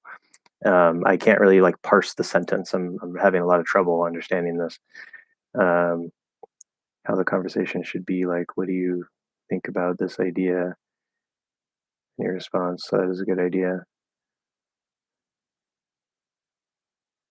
Yeah, it's really hard and I'm not sure if like that comment is attached to the previous comment, um, because I can't really follow. So if you use quotation marks to isolate out the words or phrases that you're mentioning, then that would help me a lot in being able to understand what you're asking or what the examples that you're giving. Felipe, does it sound strange to ask from where are you? Is it common to use the preposition at the beginning of the question statement? Okay, good question. So now it does sound strange to say from where are you because you have the wrong order of are and you. It's actually like, well, actually, hold on, no. Yeah, if you put from in the front, see this, yeah, it's a good question. Yeah, okay. So if you put from in the front, then R and U would be in the right spot. See, it threw me because we don't say it this way. We don't speak this way. We say, where are you from? From where are you? That is a really, really old way to say this that pretty much like I don't think any native speaker would ever say that these days. It sounds extremely formal, extremely dated, like from like 300 years ago or something. I don't even know. Um, and remember, there's nothing wrong with putting a preposition at the end of a sentence. It doesn't matter what any grammar police tell you. It's perfectly fine. It's normal. Native speakers do it all the time. It's not informal. It's a part of the language. So uh, when you intentionally try to avoid putting the preposition at the end and you try to put it maybe at the beginning or something, you're usually either going to sound weird, it's not going to make sense, or it's going to sound extremely formal and out of date and like nobody would actually speak that way. Or if we do speak that way, like it wouldn't be necessarily that we speak that way, but you might find some of those in writing sometimes, because very formal writing, not normal writing, but very formal writing does still follow some of those old rules, like not putting prepositions at the end. Um, but that's like research papers, and I've even seen prepositions at the end in a research paper. It's just you're more likely to find that really formal sounding structure in like academic papers and things like that. Um, so yeah, don't say this. Don't say from where are you. That's you're going to sound weird. Can you drop the apostrophe VE and just say I got two cars instead of I've got in American English? Yes, absolutely. There's well, that can be interpreted more than one way. That's the only thing, which is perfectly fine because get has many meanings. So as I mentioned earlier, if you say I got two cars, that could either be interpreted as I have two cars, or like I bought two cars, because one of the meanings of get is to buy or to acquire something. So it could even be maybe you stole two cars, right? If you went and stole, oh yeah, I got two cars. So get is very, very flexible, has many, many meanings, very contextual based or context based. But yeah, there's nothing wrong with it. Using have or have got is very standard and normal sounding. Using just got with the meaning of have can potentially sound informal. It won't always, but it can sound informal. Like here, if you say I got two cars, it does sound a little informal to me. So that would be the only difference, but the meaning is the same. Can we keep the Y sound in don't you? Don't you, don't you, don't you, don't you, don't you, don't you, don't you, don't you, don't you, don't you. I like it, don't you? I like it, don't you? Yeah, it's possible. It's possible. Definitely not required. So that gives us more variation. Um, that won't always be true. When when we have a blending, usually the blending is like the the two sounds will either completely disappear into a new sound, or we're sort of modifying the way that each sound is said, and so there's not actually like a new sound that comes. Like if we say bad luck, there's a little slight way that we move the tongue between the D and the L, and that sort of blends in a way. But there's no new sound created, right? So usually, if there's actually a blending to a new sound, we don't keep the little piece of one of the sounds. It would just be chew instead of chew. Don't you? Don't you?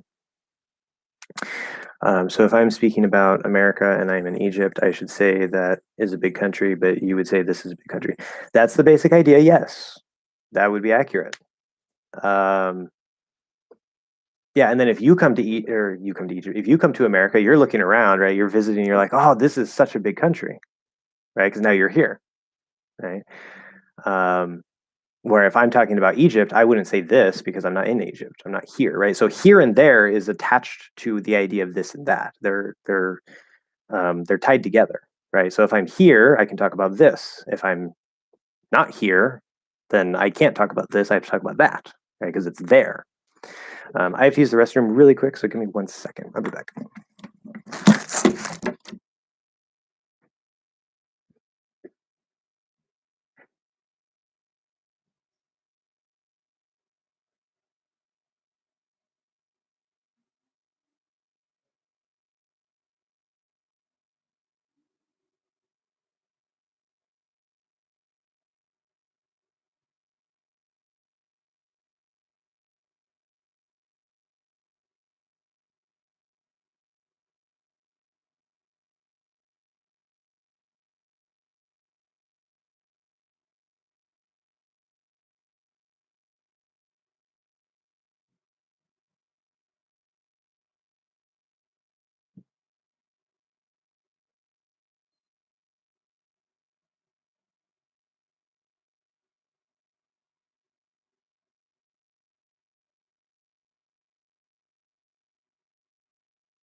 Okay.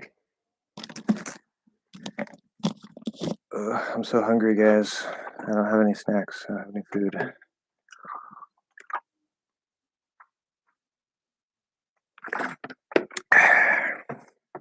Anyway, yeah, I well, I go to the bathroom pretty fast. Like, there's no reason to sit and just be in there if I don't have to be in there. So, um, okay, so where were we? Meadow. So if I'm speaking about, oh yeah, we already did that. Matt, can you make a video about ellipses in spoken language? I think this concept is really important because most non-natives sound choppy and formal because they don't reduce some function words. Yes, and realizing that they can drop some function words can really help them improve on their current level. Like you there instead of are you there. Yeah, I wasn't talking about the same thing. I was talking about dropping the subject pronouns, but yeah, I've touched on that in some of the other live streams. Like we can usually drop the are or do in the question. Um, so let's see here. Yeah. See all these formal terms. Yeah, I'm going to be talking a lot more. Let's see. My current view of things is I'm trying to work on the logic of prepositions on the side, which is a really big pain. Um, I'm trying to finish up the rhythm section. I'm going to be talking about connected speech. And I've been meaning to get back to like certain reductions and words that you can drop as well as like variations of what you can say. Hmm. So yeah, what I'll probably do, because that's a good point. I'm going to be talking after I talk a bit more about reductions and how they work and why they're important and stuff. I think talk a little bit about that. I might make one or two lessons on that, depending on what exactly I need to do. So yeah, it's on the radar. It'll be coming up. It's a good point though. Seedant, hello. How are you? How is India on this fine day? Um, that was a very formal way to speak, by the way, in case nobody knows that. Um, I hope that you will say, and this is a beautiful country about Egypt someday. I would be so happy, and you will be my guest. Oh, cool. Well, I have somewhere to go if I go to Egypt. Yay, somewhere to stay. So yeah, Egypt obviously, like you have the pyramids. It's a very big tourist attraction and stuff. I always wanted to go to Egypt someday. Um, I have other places that are higher on my list for various reasons, but eventually someday I probably will go to Egypt. Yeah, especially if I end up learning Arabic. Arabic is not on my list of languages to learn, um, but it's a possibility. Like if I learn my primary six, and then I have an additional four that I would like to learn after my primary six, um, then Arabic would be like a really big language to learn. And um, I know that uh, a lot of people in the Middle East are Muslim. Not everybody, of course, but um, I have also studied a bit about Islam and all that stuff because I studied all the religions. So yeah, it'd be interesting. But and if I were to learn Arabic, it would probably be Egyptian Arabic because I hear that's one of the like easier ones. I don't know about if it was like a really widely spoken one, but anyway, I don't know. I learned a couple minor details about Arabic like a long time ago. I don't remember what they are, but yeah, that'd be cool. Um, Matt, do you teach online on italki or similar platform? Yes, technically. Um, so I generally, uh, my general policy is not to accept you guys, which seems, counter because it's like, well, why am I here? Because I'm trying to help you guys. But because it seems like it's kind of like unfair. If I just say, hey, and I only have so much time, like I can't help everybody in live classes. So I may be needing a couple pronunciation students soon, maybe that I might open to you guys. But that's going to be $32 an hour because I'm upping my pronunciation prices, and that's only for pronunciation. That's not for other things. Like if you have other questions, I mean, I don't care, but it's to learn pronunciation specifically. Um, but within the next 12 months or so, my plan, I don't know if it's going to work out this way, but my plan is to stop actively teaching um, in person. And we'll see where my finances are in a year from now. But if all goes well, then within the next year, I won't be giving classes anyway. So, but Steven says I am good. India, I got. Yeah, India is hot. Little typo there. I think it's early in the morning there. So we're, we're like what 8.5 hours apart. So 3, 5. So it's like 4:30 in the morning there. Um, I think I'm losing my ability to produce vowel sounds again. I've sent you a recording on Skype. Okay. Um, 3:30. How does that make sense? Anyway, I can't count. That's okay. Is because commonly reduced to cause in not that formal. Oh, very good use of quotation marks. In not that formal situations. So in situations that aren't very formal. And I've also done. Where did I see done? I've also noticed with a D at the end. Young people reduce remember to member. I do that too. Maybe I'm missing a sound. Maybe I'm not. You're not. I've heard that too before. Oh man, sorry, my keyboard is broken now. So yeah, this is a good point. So because being reduced to cause, this is a normal thing in informal speech. Super common. If it's formal, probably best to stay away from it. I don't want to say it's not possible if the speech is more formal, but yeah, it's definitely more a feature of informal speech. So to be safe, only use it informally. And then reducing remember to member. Actually, if you pay very close attention in some of my videos, you will actually see me say member. I noticed that in the when I was editing some of the videos. It's a very common thing to do. I remember when I was young. Yeah. So what actually happens there? It's because the fully enunciated remember. This usually gets reduced to re or ra. Remember. Either way is fine. But in this particular word, for whatever reason,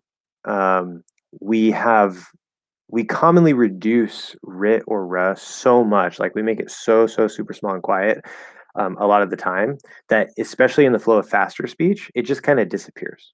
So if you're speaking more slowly, right? If you say like, I remember that day, it's going to sound weird. Okay. But if you say, yeah, I remember that day. I remember that day. It's like it's so fast and the rit or ra would already be so small that, again, you can't do that all the time, but in this particular word, it's something that we do for some reason. It's definitely possible. And I wouldn't really even say that that's informal. It's more a special case based on speed. Not special speed because of the speed. The speed is the factor, but this particular word would be the special case where for some reason we're just kind of dropping that first syllable.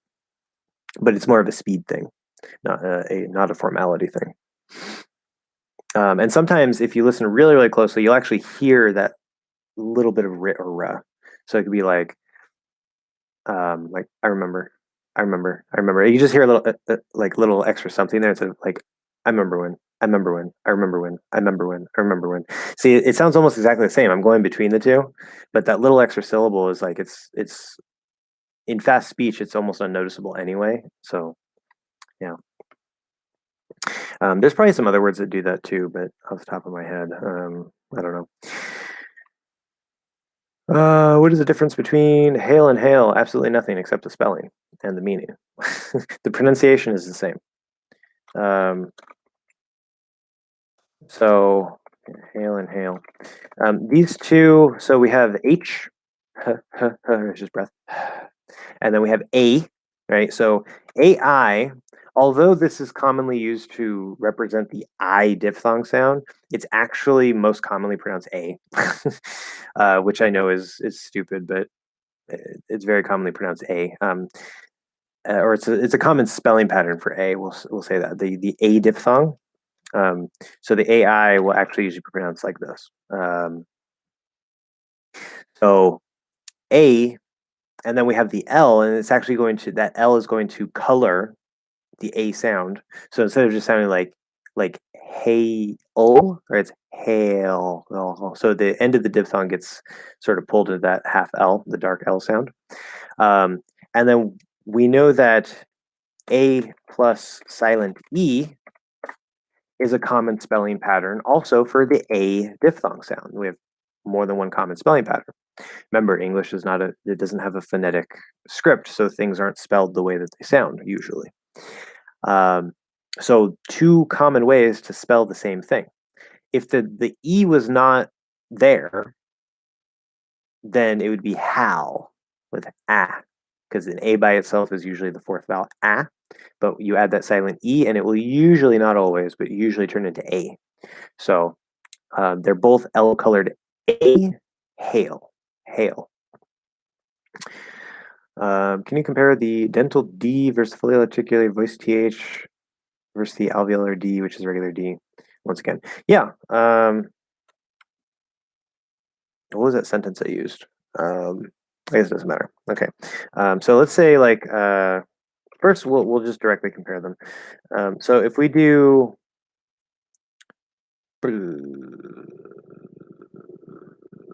let's do okay, let's start with a normal D.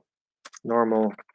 Right, and this could be soft, not flapped, but sort of a soft D or weak D. It could be a strong D, right? D or D. It doesn't really matter. Same placement, just more air, less air. So we'll just do a nice, clear alveolar D, normal D in English, which again, to remind people, we do not touch the teeth. We do not make it flat. It comes up here, the top, a little bump. D, D, D. That is very loud. What the heck is that? I'm sure you guys hear that. It's shaking the house.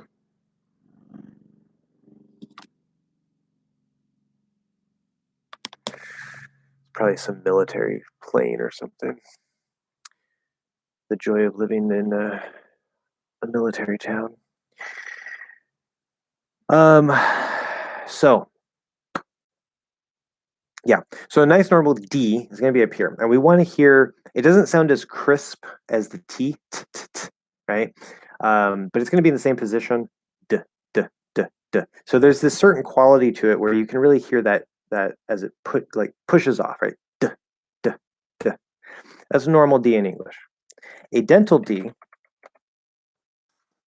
is not a part of official English. It's not an official part of English. But it is part of other languages like Spanish. Instead of using a D here, they'll use a D here, right? So the dental D is where you put your tongue flat. It doesn't have to be exactly all on the teeth. It could be kind of up here a little bit, but it's flat. Where the English D is like this, right? It's more, well, the exact tip is probably going to be a little bit flat, but okay? Where here, we're going more flat. The could be up here, it could be down here. It doesn't really matter exactly where, but the the the and that is not officially recognized as a sound in American English or in English in general. But it is something that we use to replace in this case, the voiced th. And it doesn't sound informal. It's a very normal thing. So, d, d, d, d, d, d, d, d, d, d, d, d.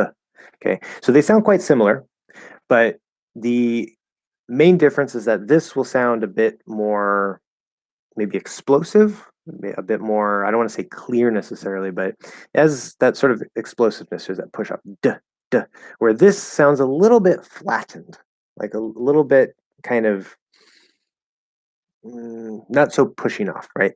Duh, duh, duh, duh, duh. It's kind of flatter in a way, right? And then the th, the regular voiced th sound, there's a range to do this as well, but just a nice standard clear th. Okay, so the th is not a stop sound.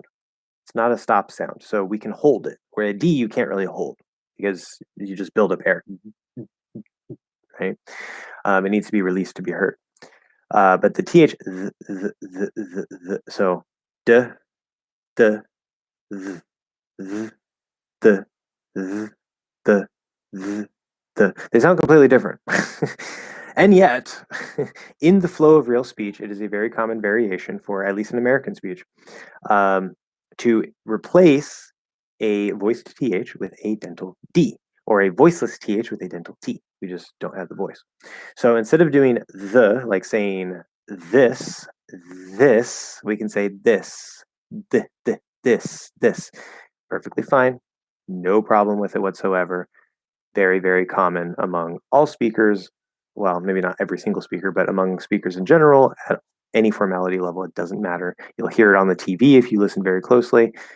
I even heard it in a newscast. News reporters are supposed to be, kind of like very neutral and informal, or not informal, formal, and they use the passive voice a lot more. And even on the news, I hear them using this. It's a very normal part of the language.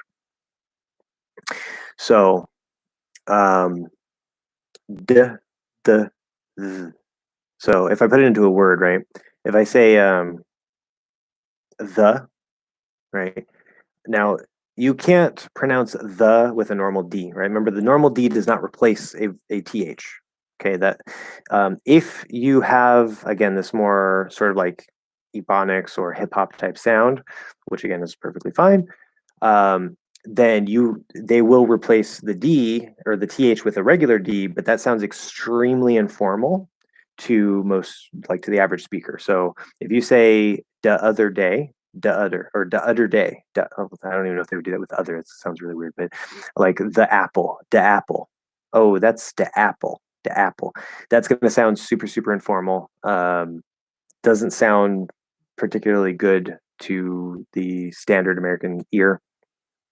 But it's perfectly fine. Again, I don't really care. I think there's nothing wrong with it in itself.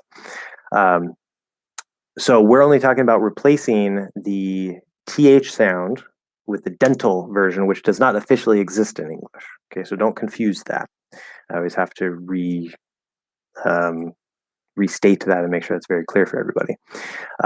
But if we were, just for comparison's sake, if I were to say the, like the word the, with a regular D, which we're not supposed to do, or with a dental D or with a TH, okay?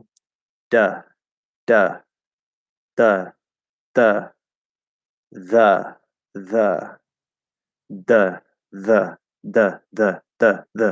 the. So with speed, you can see that they kind of sound pretty similar, right?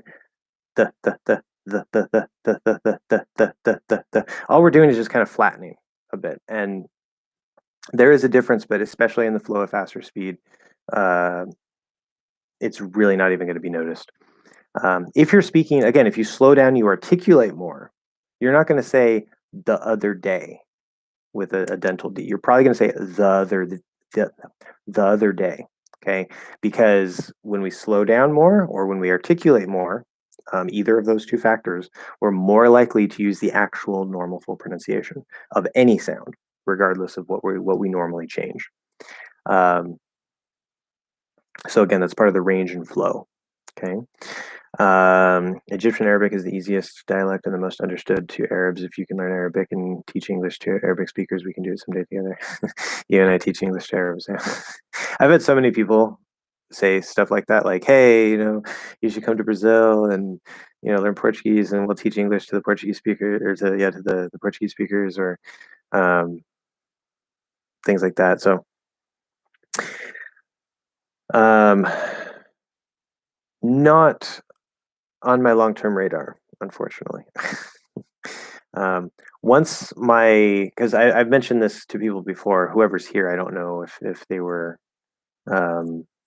here when I mentioned this in previous live streams, but my ultimate long-term goal is to actually build up many different income streams, partially based on my many interests. And that's my second channel. I'm going to be starting my second channel next month when I start developing the ear training software, because the second channel is going to be about learning, any and all skills, and my upside down pyramid map for all skills that I discovered, and other things related to me. And so I'm going to be developing my programming skills, my music skills, my art skills, learning more languages at some point. But I'm trying to build up, certain income streams one at a time. English Hacks is one of my income streams. And once my income streams reach a certain point, I will no longer be teaching actively. So I'm not going to go to another country and teach English. I'm not going to be teaching English online. I'm going to be teaching English here on YouTube. Right? I'm going to continue the channel, of course, but that is going to be pretty much the only place where I teach English. So, yeah, it's a good offer, though. I appreciate the offer. But yeah, if I do learn Arabic, it will probably be Egyptian Arabic. So, What's your favorite English word? I don't know. I don't think I have a favorite English word. Um, well, one that stands out to me just because for some reason it was sort of when I was in high school, it was one of my friends thought it was just like the most amazing word ever, and she kept saying it. Um, Anti-disestablishmentarianism, which, if you want to know about how word families work and how prefixes and suffixes get added onto words to make new words, that's a perfect word to look at. Anti-disestablishmentarianism. So that's a fun word. Um, but I also like, which is actually not a word, it's from Mary Poppins, supercalifragilisticexpialidocious. That's probably my favorite English word. It's not even a word. um, can work it out greatly. I think we can work it out. Yeah. Well, not on my radar. Sorry. Einstein's without versus with no. I don't have versus I have no. A good question. So yeah, sometimes English can use no as the negation instead of like there's without is the negative or don't is usually the negative. Do not. Um, it depends. Sometimes they're interchangeable. It depends. If I say I don't have any money, yeah, I have no money. Both of these are perfectly fine. There's no problem with that. The official standard is probably the first one. The second one actually might not be completely grammatically correct, but it sounds perfectly fine. It doesn't sound informal to me. Um, I have no money. Not a big deal. But if you say like I have no, well, or I have no time, that's a very common phrase. I have no time.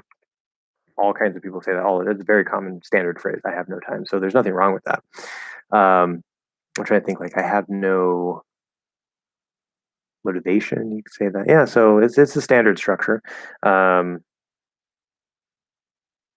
I can't think of times where it wouldn't work, but there probably are times where it wouldn't work. I don't know. Everything I think of is working. So with without and no. So without. Um, so like I can't do it without. Now notice if I say like without you, obviously I can't say with no you. That doesn't work. I can't do it. Well, it would sound kind of funny, and we can intentionally break the grammar that way. But there's a special reason why we might say that. It's not actually part of the normal way that we speak. So just ignore that. But we're not supposed to say with no you. That sounds weird. Um, but if I say like I can't do it without more money. Okay. Um, Now, if you say with no more money, that actually sounds like I can't do it without any more money. So there's a difference between without more and without any more. Without more is like you already have money, but you need more. Without any more sounds like now you don't have any money. You spent it all. So without any more money on top of what I already spent, I can't do it. So with no more money could work, but it's going to actually change the meaning of the sentence here, right? If you say, let's see, I can't do it. I'm trying to think of one where with no would work.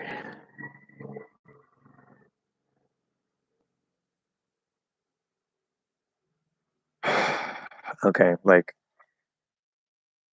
you say, I. No, it's not a good example. I can't think of a good example for with no. Can you think of an example for with no? With no, with no money. I guess if I take out the more, I can't do it with no money. Yeah, okay, that works. I can't do it with no money, or I can't do it without money. That would be the same thing. Without or with no, there's no difference there. So notice if you add, depending on what you put after without, no might not work, or with, or depending on if you add a word like more money instead of just money, it might actually change the meaning of the sentence if you use without or with no. So it's not always just a simple, changing, because without is the opposite, but then you would think with no is the opposite of with, which is technically true, but it's actually not, because with no actually means like you don't have any of that thing, but well, see, but without, yeah, okay, never mind. It feels different. It's hard to explain. um, in the logic of preposition book, I think I tried to touch a little bit on without, but I was focused really on the logic of with. So I didn't explore all the details of like without versus with no and all that stuff. So I'd have to think about that. But a lot of the time they're interchangeable, but it does depend on what comes after it. That it might not actually be interchangeable. I want a glass of water with no ice. I want a glass of water without ice. Perfect. 100% interchangeable. No difference. No difference. Um, can you write those two words that you mentioned? Oh yeah, I can try. Nobody knows how to spell them, so let's see here. Anti-disestablishmentarianism. That should be it. See if the dictionary agrees with me. Nope. See, how did I misspell it? Anti-disestablishment. I don't see my spelling mistake, but the dictionary said that I didn't do it right. Okay, it doesn't matter. I had a small little mistake somewhere in there. See, really long words like that, even if you know how to spell them, it's really easy to like accidentally switch out a letter or something because they're just so long. So this is anti-disestablishmentarianism, which is a very, very specific word. And it means opposition. I'll paste this too. It's a noun meaning opposition to the withdrawal of state support or recognition from an established church, especially the Anglican Church in 19th century England. So it's a very, very, very specific word that you do not need to know. The only reason I know it is because my friend in high school was obsessed with the word because she thought it sounded really cool. And don't worry, I see your thing there, Matt. I'm going to come back to that in a second. I just saw it right now. And the other one, supercalifragilisticexpialidocious. Let's see here, supercalifragilisticexpialidocious. Now, if I type that in, yes. All right. See, I just typed it in as best as I could, and I got a hit on the internet. So, actually from the dictionary even. But of course, the dictionary definition of this is used as a nonsense word by children to express approval or to represent the longest word in English. Yeah, this is the longest word in English, by the way. Forgot to mention that. So it comes from Mary Poppins. It's not actually a word. I guess they added it to the dictionary because like culturally it became a thing, but the movie Mary Poppins, it's part of the song, one of the songs in the musical. So it's a Disney movie from like the 60s or something. Anyway, okay, so Matt, it's especially hard to say at the end of the day because I get confused and have to pay attention to which sounds I produce. Okay, so this is a good point. This is where shadowing is so super useful. Especially if you can say all the pieces individually perfectly fine, but then you try to put them together, you need to practice shadowing, not just this particular phrase, but other phrases that have the same type of sounds that you're having trouble with. So if we look at this a little closely, now again, a really clear, fully enunciated way to pronounce this word, if we enunciate all the words as they're supposed to be, at the end of the day. Okay, so we hear the T at the end, we hear the D, end of the day. The of the day. Okay, that's a nice, clear way to say it. Usually, we're not going to say it that way. None of those words are going to be clearly enunciated most of the time, especially not the whole phrase. But it is possible. It depends on how we're talking. But normally, the connection rules here that would apply. At and the, right? This is another reason why we use the dental T and D for the TH. It actually, I think, is based off of this, because if you have T plus TH, E plus TH, or N plus th, and there is a little bit of variation between the exact way we do it for a voiced th and a voiceless th. We won't worry about that here. We'll just focus on the voiced. Anytime you have these combinations, so like at the, I don't know, what's one with D? If I say like, it's odd that he said that, right? So, or said that, that's a good one. But we'll say odd that, okay? And then n plus th, if we say like on the, okay? What's actually going to happen here, the n plus th, now you don't have to do it this way, but it's a very common way that makes it a lot easier to speak, okay? So instead of doing an n here, because the n, t, and d are up here, right? What we're going to do is we're going to put the n flat on the teeth, and this isn't going to be a dental T or D because it's an N sound. It's going to go through the nose just the same. Okay, we're not going to notice any difference between an N here and an N here.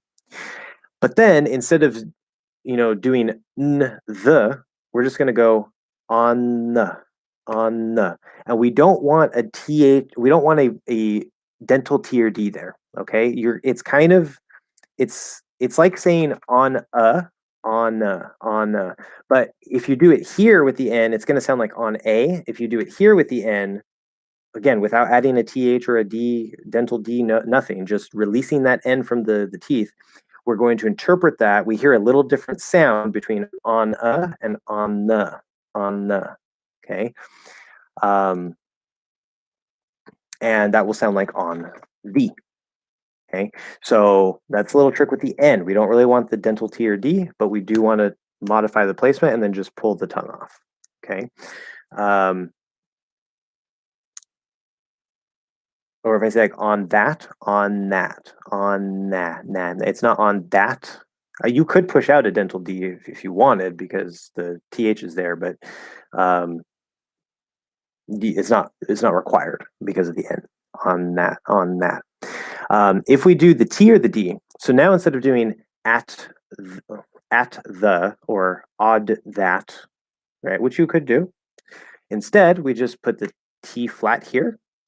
We do a little bit of a stop, and then instead of pulling off and doing a TH, we're just going to do the TH from here, making it a dental T. So at the.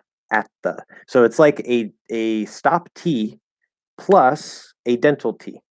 At the, instead of at the. Perfectly normal, fine way to speak. It's a standard connection linking rule. If it's now here we're going from voiceless T to the voiced TH, right? So T to dental D at the. Okay, so you need to make sure you get that voice for the TH. But if we're doing odd, which is already voiced, same thing. Odd that. We're just going to hear the voice in the stop also instead of at the, odd that. At the, odd that. Okay, and so I actually think that's where the dental T and D as a replacement for the TH comes from. I think it's because of these linking rules, and it just sort of got expanded to a general way to pronounce the TH as a variation. Again, I also want to mention, if there's an ER, we're actually very unlikely to do the dental because we have to pull back into the R. So instead of saying other, that's actually going to sound a little weird. This is an exception case where we're actually going to do other. In fact, we usually don't even hit all the way. We just very lightly just get close enough to get like a sort of a semblance, like a ghost of a TH. Other. Instead of other. It's like it's almost not there. That's because we need to pull into the Mario, thanks for your lessons. No problem. Thank you for leaving a comment and entering the chat. If you have questions, let me know. No problem. Although we are at 4 hours, and my throat is getting sore. So yeah, but if you have any questions, no problem. We're gonna have to end here pretty soon. Maybe another half hour. But let's see. Blah blah blah blah blah. Okay, so yeah, to Matt's question. So at the end of the day, so I was talking about that. So if we say at the, right, at the end, now you can say the end. That's probably what you were taught. You're supposed to say D because there's a vowel sound. You don't have to do that. You can just say at the end. So there's two ways to do that. At the end, both are perfectly common and fine. I'm just going to do because whatever, at the end, and then end. So this is a normal D that's going to sort of connect over. It's not going to flap well because the N is there, so it's just a light D. Enda, enda, enda, and we're going to drop the V on of, which makes it easier to say the TH in the, which could be dental at the end of the day. The day. So the day, the day, the day. So you have to get used to that motion between the dental and the non-dental. The day, the day, the day. Okay, and you can just play with that. Just keep saying that, the day, the day, the day, and get used to go slow at first and then speed it up, right? The day, the day. Make sure you're getting in the right positions and then just speed it up. Try different combinations. Put it back into this phrase, right? At the end, at the end, at the end of the day, end of the end of the end of the end of the end of the day, at the end of the day, at the end of the day, at the end of the day. And again, go slow to fast, play with it, mess with the speed. If you're having trouble, slow it down, right? Get the transition good, speed it back up. When you play with it like this, that's how you master it. Good to hear that your second channel is coming next month. Let us know when it comes to public. What does it say when it comes out? Or when it goes public, I guess, but that kind of sounds like I'm on the stock exchange. Yeah, when it comes out. And could you give us a brief about the content? Oh, yeah, a brief. Yeah, good. We use brief as an adjective more than a noun, so I was interpreting it as an adjective, and I was like, no, what? But yeah, that's fine. A brief about the content of it. I think it would be about learning techniques. Yes and no. Going from dental T to TH happens just when we speak slowly. T to TH. So you mean instead of doing the dental version, we do the TH when we speak slowly and the dental version when we speak faster? Is that what you're saying?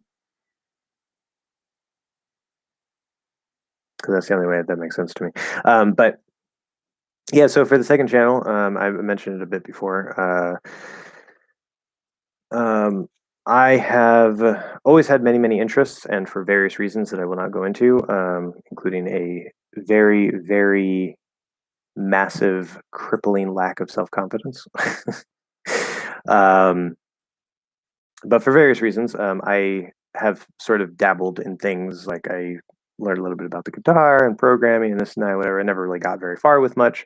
It wasn't really until I had, 4 to 5 hours a day on my hands in Arizona, and I wanted to learn a language because I was tired of working crappy jobs and I wanted to maybe become like a translator or something. I didn't really know, but I sat down and I said, well, Spanish is probably going to be the easiest language to learn out of the ones I want to learn. So I'm going to learn Spanish. And so thus began my Spanish journey. And because I didn't really have much else to do, I actually managed to stick with it long enough to develop some Spanish skills. And around the same time I started Spanish, I found italki. I started teaching English, and here I am today. So I managed to go deeply enough into language learning to allow me to start to map out, especially with my research of the different polyglots and the input and output and all the different things that I talk about in my How to Learn a Language book. And last year, I had sort of a shift, which is difficult to explain. And I won't go into the details about it. That was in my dark period. I had a dark period last year where I wasn't posting videos for like a month or two. And out of that dark period came some interesting things that are difficult to describe, but I started to look again at these skills, and because I was doing this channel and I had already come up with that basic idea for my book before, I realized that I could map the language learning onto an upside down pyramid. It could be a regular pyramid, it doesn't matter, but I put it upside down because I want to emphasize the smallest practical unit at the bottom that builds up to larger units, like sounds, syllables, words, sentences. It's just the way I chose to lay it out. And after seeing that I could do that with language learning, and there's like the input, the output, and all the different layers and how all the pieces fit. So my expertise in language learning and exploring languages or language learning techniques allowed me to create that map, the upside down triangle map. And then I turned my attention to other things, and I got the crazy idea. I was like, wait, could I take my other interests like guitar and programming and whatever, and map them onto the same map? Like, would it fit? Not necessarily saying like, oh, like this is the like this is words in music, like not necessarily directly like that. It's not like a one-to-one direct thing, but it's like at the equivalent level of building up, is there sort of a similar type of pattern that, if say if I were good at languages and I knew the map of language learning, or if I were a programmer and I knew the map of programming just from experience, and then I saw this and I see, okay, this is the one for music, I could sort of get a good idea of what I need to do between the two fields, right? It's almost like a field guide to cross skill, cross disciplinary development. And so I started doing a bunch of research, one at a time, on programming and drawing and music and all these other things. And I spent many, many, many, many, many hours watching videos and reading articles and stuff. And when I was doing the programming one, for example, I wanted to make sure that I was on the right track because I'm very much a novice beginner with programming. I'm not an absolute beginner. I know what a variable is, for example, but I'm basically I'm very close to an absolute beginner. Um, but based on my research and based on how I would think things would fit onto the map, the pyramid, I have some students who are programmers, and one of them was kind of like, yeah, okay, I can kind of see it, maybe sort of. But the other two were like, wow, that is, these are experienced programmers, and it's like, wow, that makes perfect sense. I completely agree with you. Like, you seem to have mapped out programming. So me, somebody who is a essentially almost absolute beginner in programming, who knows relatively little, nowhere near even the intermediate level, if I was able to use the map as a way to start knowing what to look for in programming or any other skill, and then try to fit it onto the map, which for some skills was very, very difficult to do. Um, but it's sort of a guide in itself where it can help you sort of start mapping your own, like whatever skill you want to build. So if I don't map it for you based on my skills, then you're also going to know how to use it for whatever skill you want to learn. Um, but if I could do that, then and I'm getting professional programmers saying, yeah, that makes perfect sense. I completely agree with what you're saying there. That tells me that I'm definitely onto something, right? And so my second channel, it's not necessarily going to be about learning techniques. Um, I mean, I probably will talk to some extent about learning techniques and things as I go, because it's going to be number one, talking about my idea that there is this sort of universal pyramid map that you can map any skill onto, um, which some people would disagree with, but I think that it's basically the universal map for skills. Like, you can put any skill onto it and figure out how to learn it from the ground up. Um, and of course, there's no one way to do it either. Just like there's input and output in language learning, there's input and output in music, there's input and output in programming, there's input and output in art, right, drawing, whatever. But it follows the same type of structure and everything. So um, it's going to be about that idea, the idea of the map and how it all fits, as well as my exploration of the skills. I'm going to be, documenting, say if when I do the ear training software, that's why I'm going to start the second channel, because I'm going to start recording some of my efforts and some of my thoughts and things that I'm learning, and how I'm, trying to apply it, based on from the map, and um, just my journey through developing these other skills in combination with this map, and then maybe bringing in other things that I've learned from elsewhere. Maybe some, in language learning, I took this idea from language learning and applied it to programming, or whatever it was, and um, this really like interdisciplinary cross of just me exploring my various interests and building different skills. That's essentially what the channel is going to be. That's what I intend for it to be based on. I might also talk about some other stuff, but So it's kind of more like a personal channel in a way, but it's really focused on like people who either want to learn any particular thing, like if they want to learn one particular thing, they can use my techniques and my map and stuff to figure that out. Or if they want, especially if they want to learn multiple things, they want to become more a jack of all trades or a polymath, like a Renaissance person, whatever. Because that's what I've always wanted to be. But for various reasons, as I said, I won't go into, I never quite got there. And this is me actually finally going to be developing those various interests and skills and failing a lot along the way because it's part of the process. And I also want to show that too. I want to show my failures because a lot of people, they're scared to try because of failure. But failure is the soil of success, literally. If you don't fail, you do not succeed. It's inherent in the process.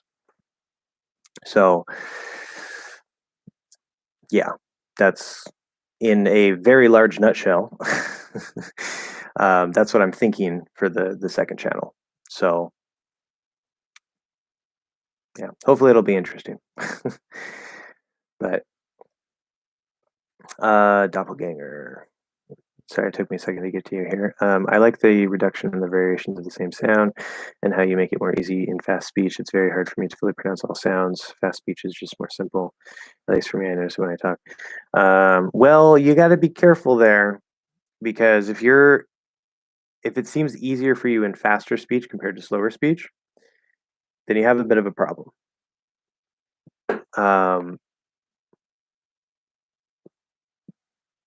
Because remember, this dynamic range and flow, sometimes we slow things down. Sometimes we enunciate.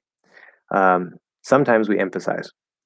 And these are very dynamic tools. See, just notice the way that I'm speaking. I even just said, I could have said, these are very dynamic tools. These are very dynamic tools. But I said, these are very dynamic tools. So I'm giving a little feel to that. They're very dynamic. There's like a wide range. Okay, there's a lot of variation. Notice I'm saying wide range, a lot of variation instead of wide range, a lot of variation. Okay, so you need to be able to pronounce things properly. You need to be able to reduce things properly. But when we slow down, when we give more emphasis, we tend to unreduce. We tend to more fully pronounce things. Not necessarily guaranteed. It depends on exactly what comes out. But in general, the slower and more clearly you're speaking, or the more you're emphasizing a particular word, the less likely there's going to be reductions in, well, in general. It depends, but like things that would be reduced, like for example, if I say about, like that's not reduced, that's just unstressed. So you're not going to say like about, right? You're not going to change the stress. But if we say like instead of or is usually a form of emphasis. Like, do you like this or that? Meaning you don't have a choice of both. You have to choose one, right? So I'm emphasizing you only have choice of one. But normally I just say, oh, do you want this or that? This or that. That's just the normal way to say it. Okay. So you need to be able to do both. But it is interesting to note that faster speech is a bit easier for you. But again, I would be very careful there because you're probably not saying things as well as you think you are. Because it usually goes the other way around, right? If you're trying to run before you walk, well, you might think you're doing okay, but you're probably about to like fall over. And if somebody else looks at you, they're like, why is he running that way? Like, that's really weird. Like maybe you're running like this or something, right? Where if you learn to walk first and then you learn how to run, right, you can slow down when needed. Where if you don't know how to walk and you can just run, you can't slow down, right? You're out of control. And so you're probably not doing things as well as you think you are. Just food for thought there. But um, I get what you mean too.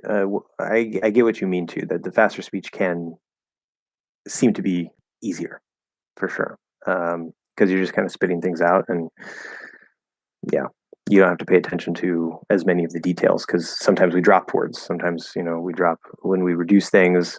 You don't have to clearly enunciate them, and you just bam, they're just done, right? So it can be relatively easier for sure.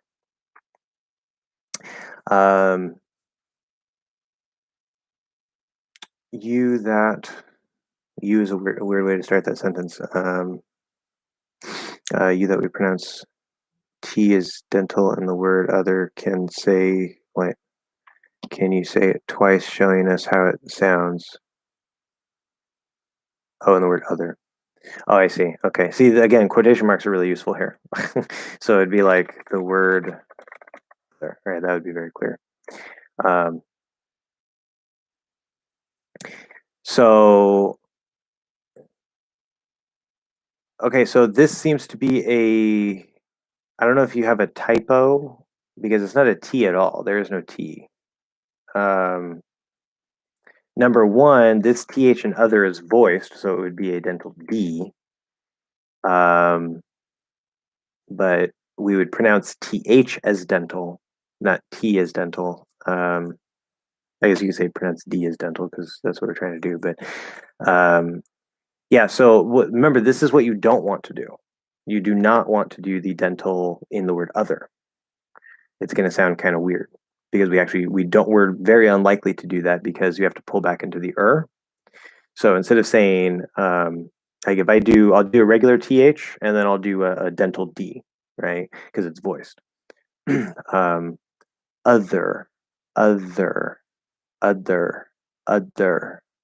It sounds kind of weird. It sounds maybe informal at best, but it's kind of it almost sounds kind of like the way a small child would talk when they don't have full control over like the th yet, like other.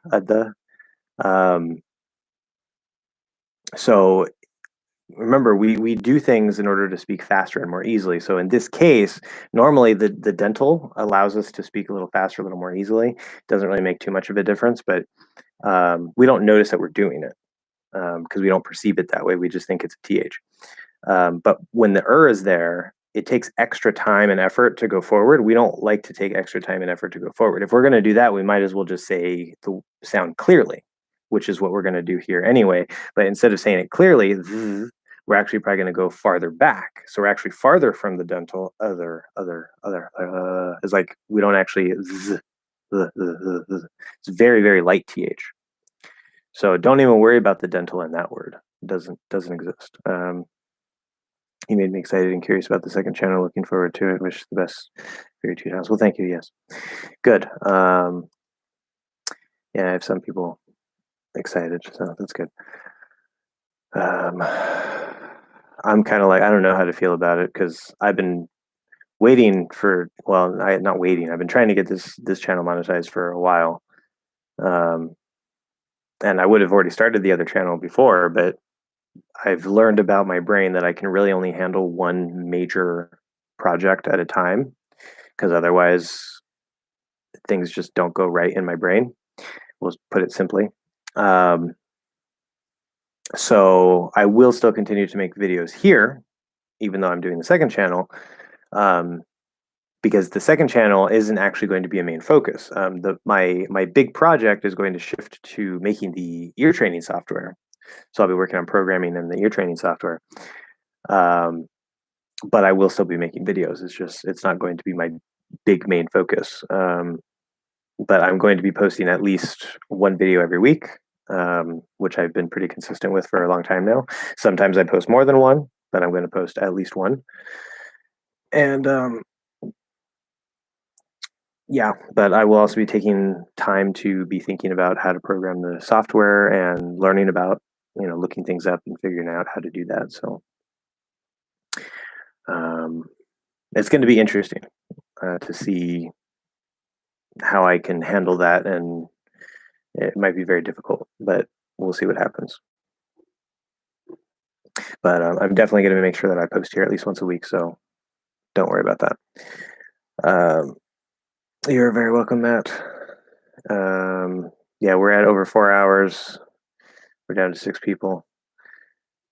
I am hungry, and I can't even talk. My throat is starting to get sore as well. So I think I'm going to end this one at 4 hours instead of 6 hours. So anything else today? Last minute questions, comments before we go? I think we definitely hit the monetization threshold after today's live stream, so that's good.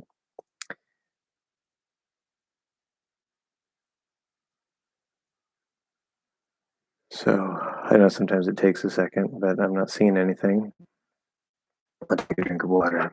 You have until I drink my water, and then it's over.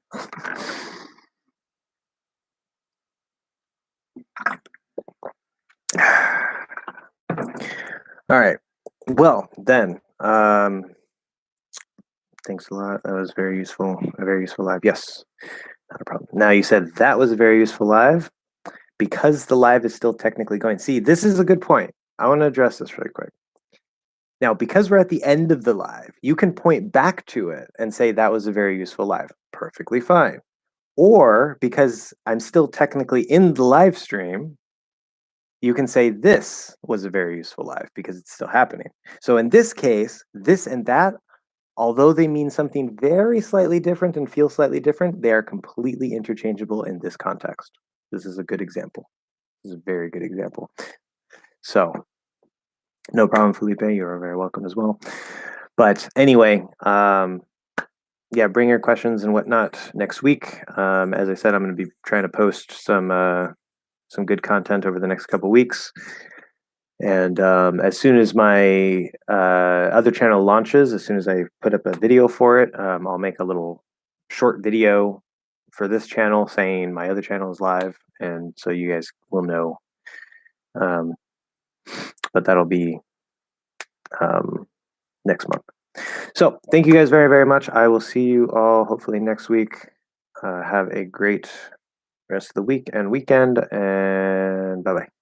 I don't have anything else to say. So.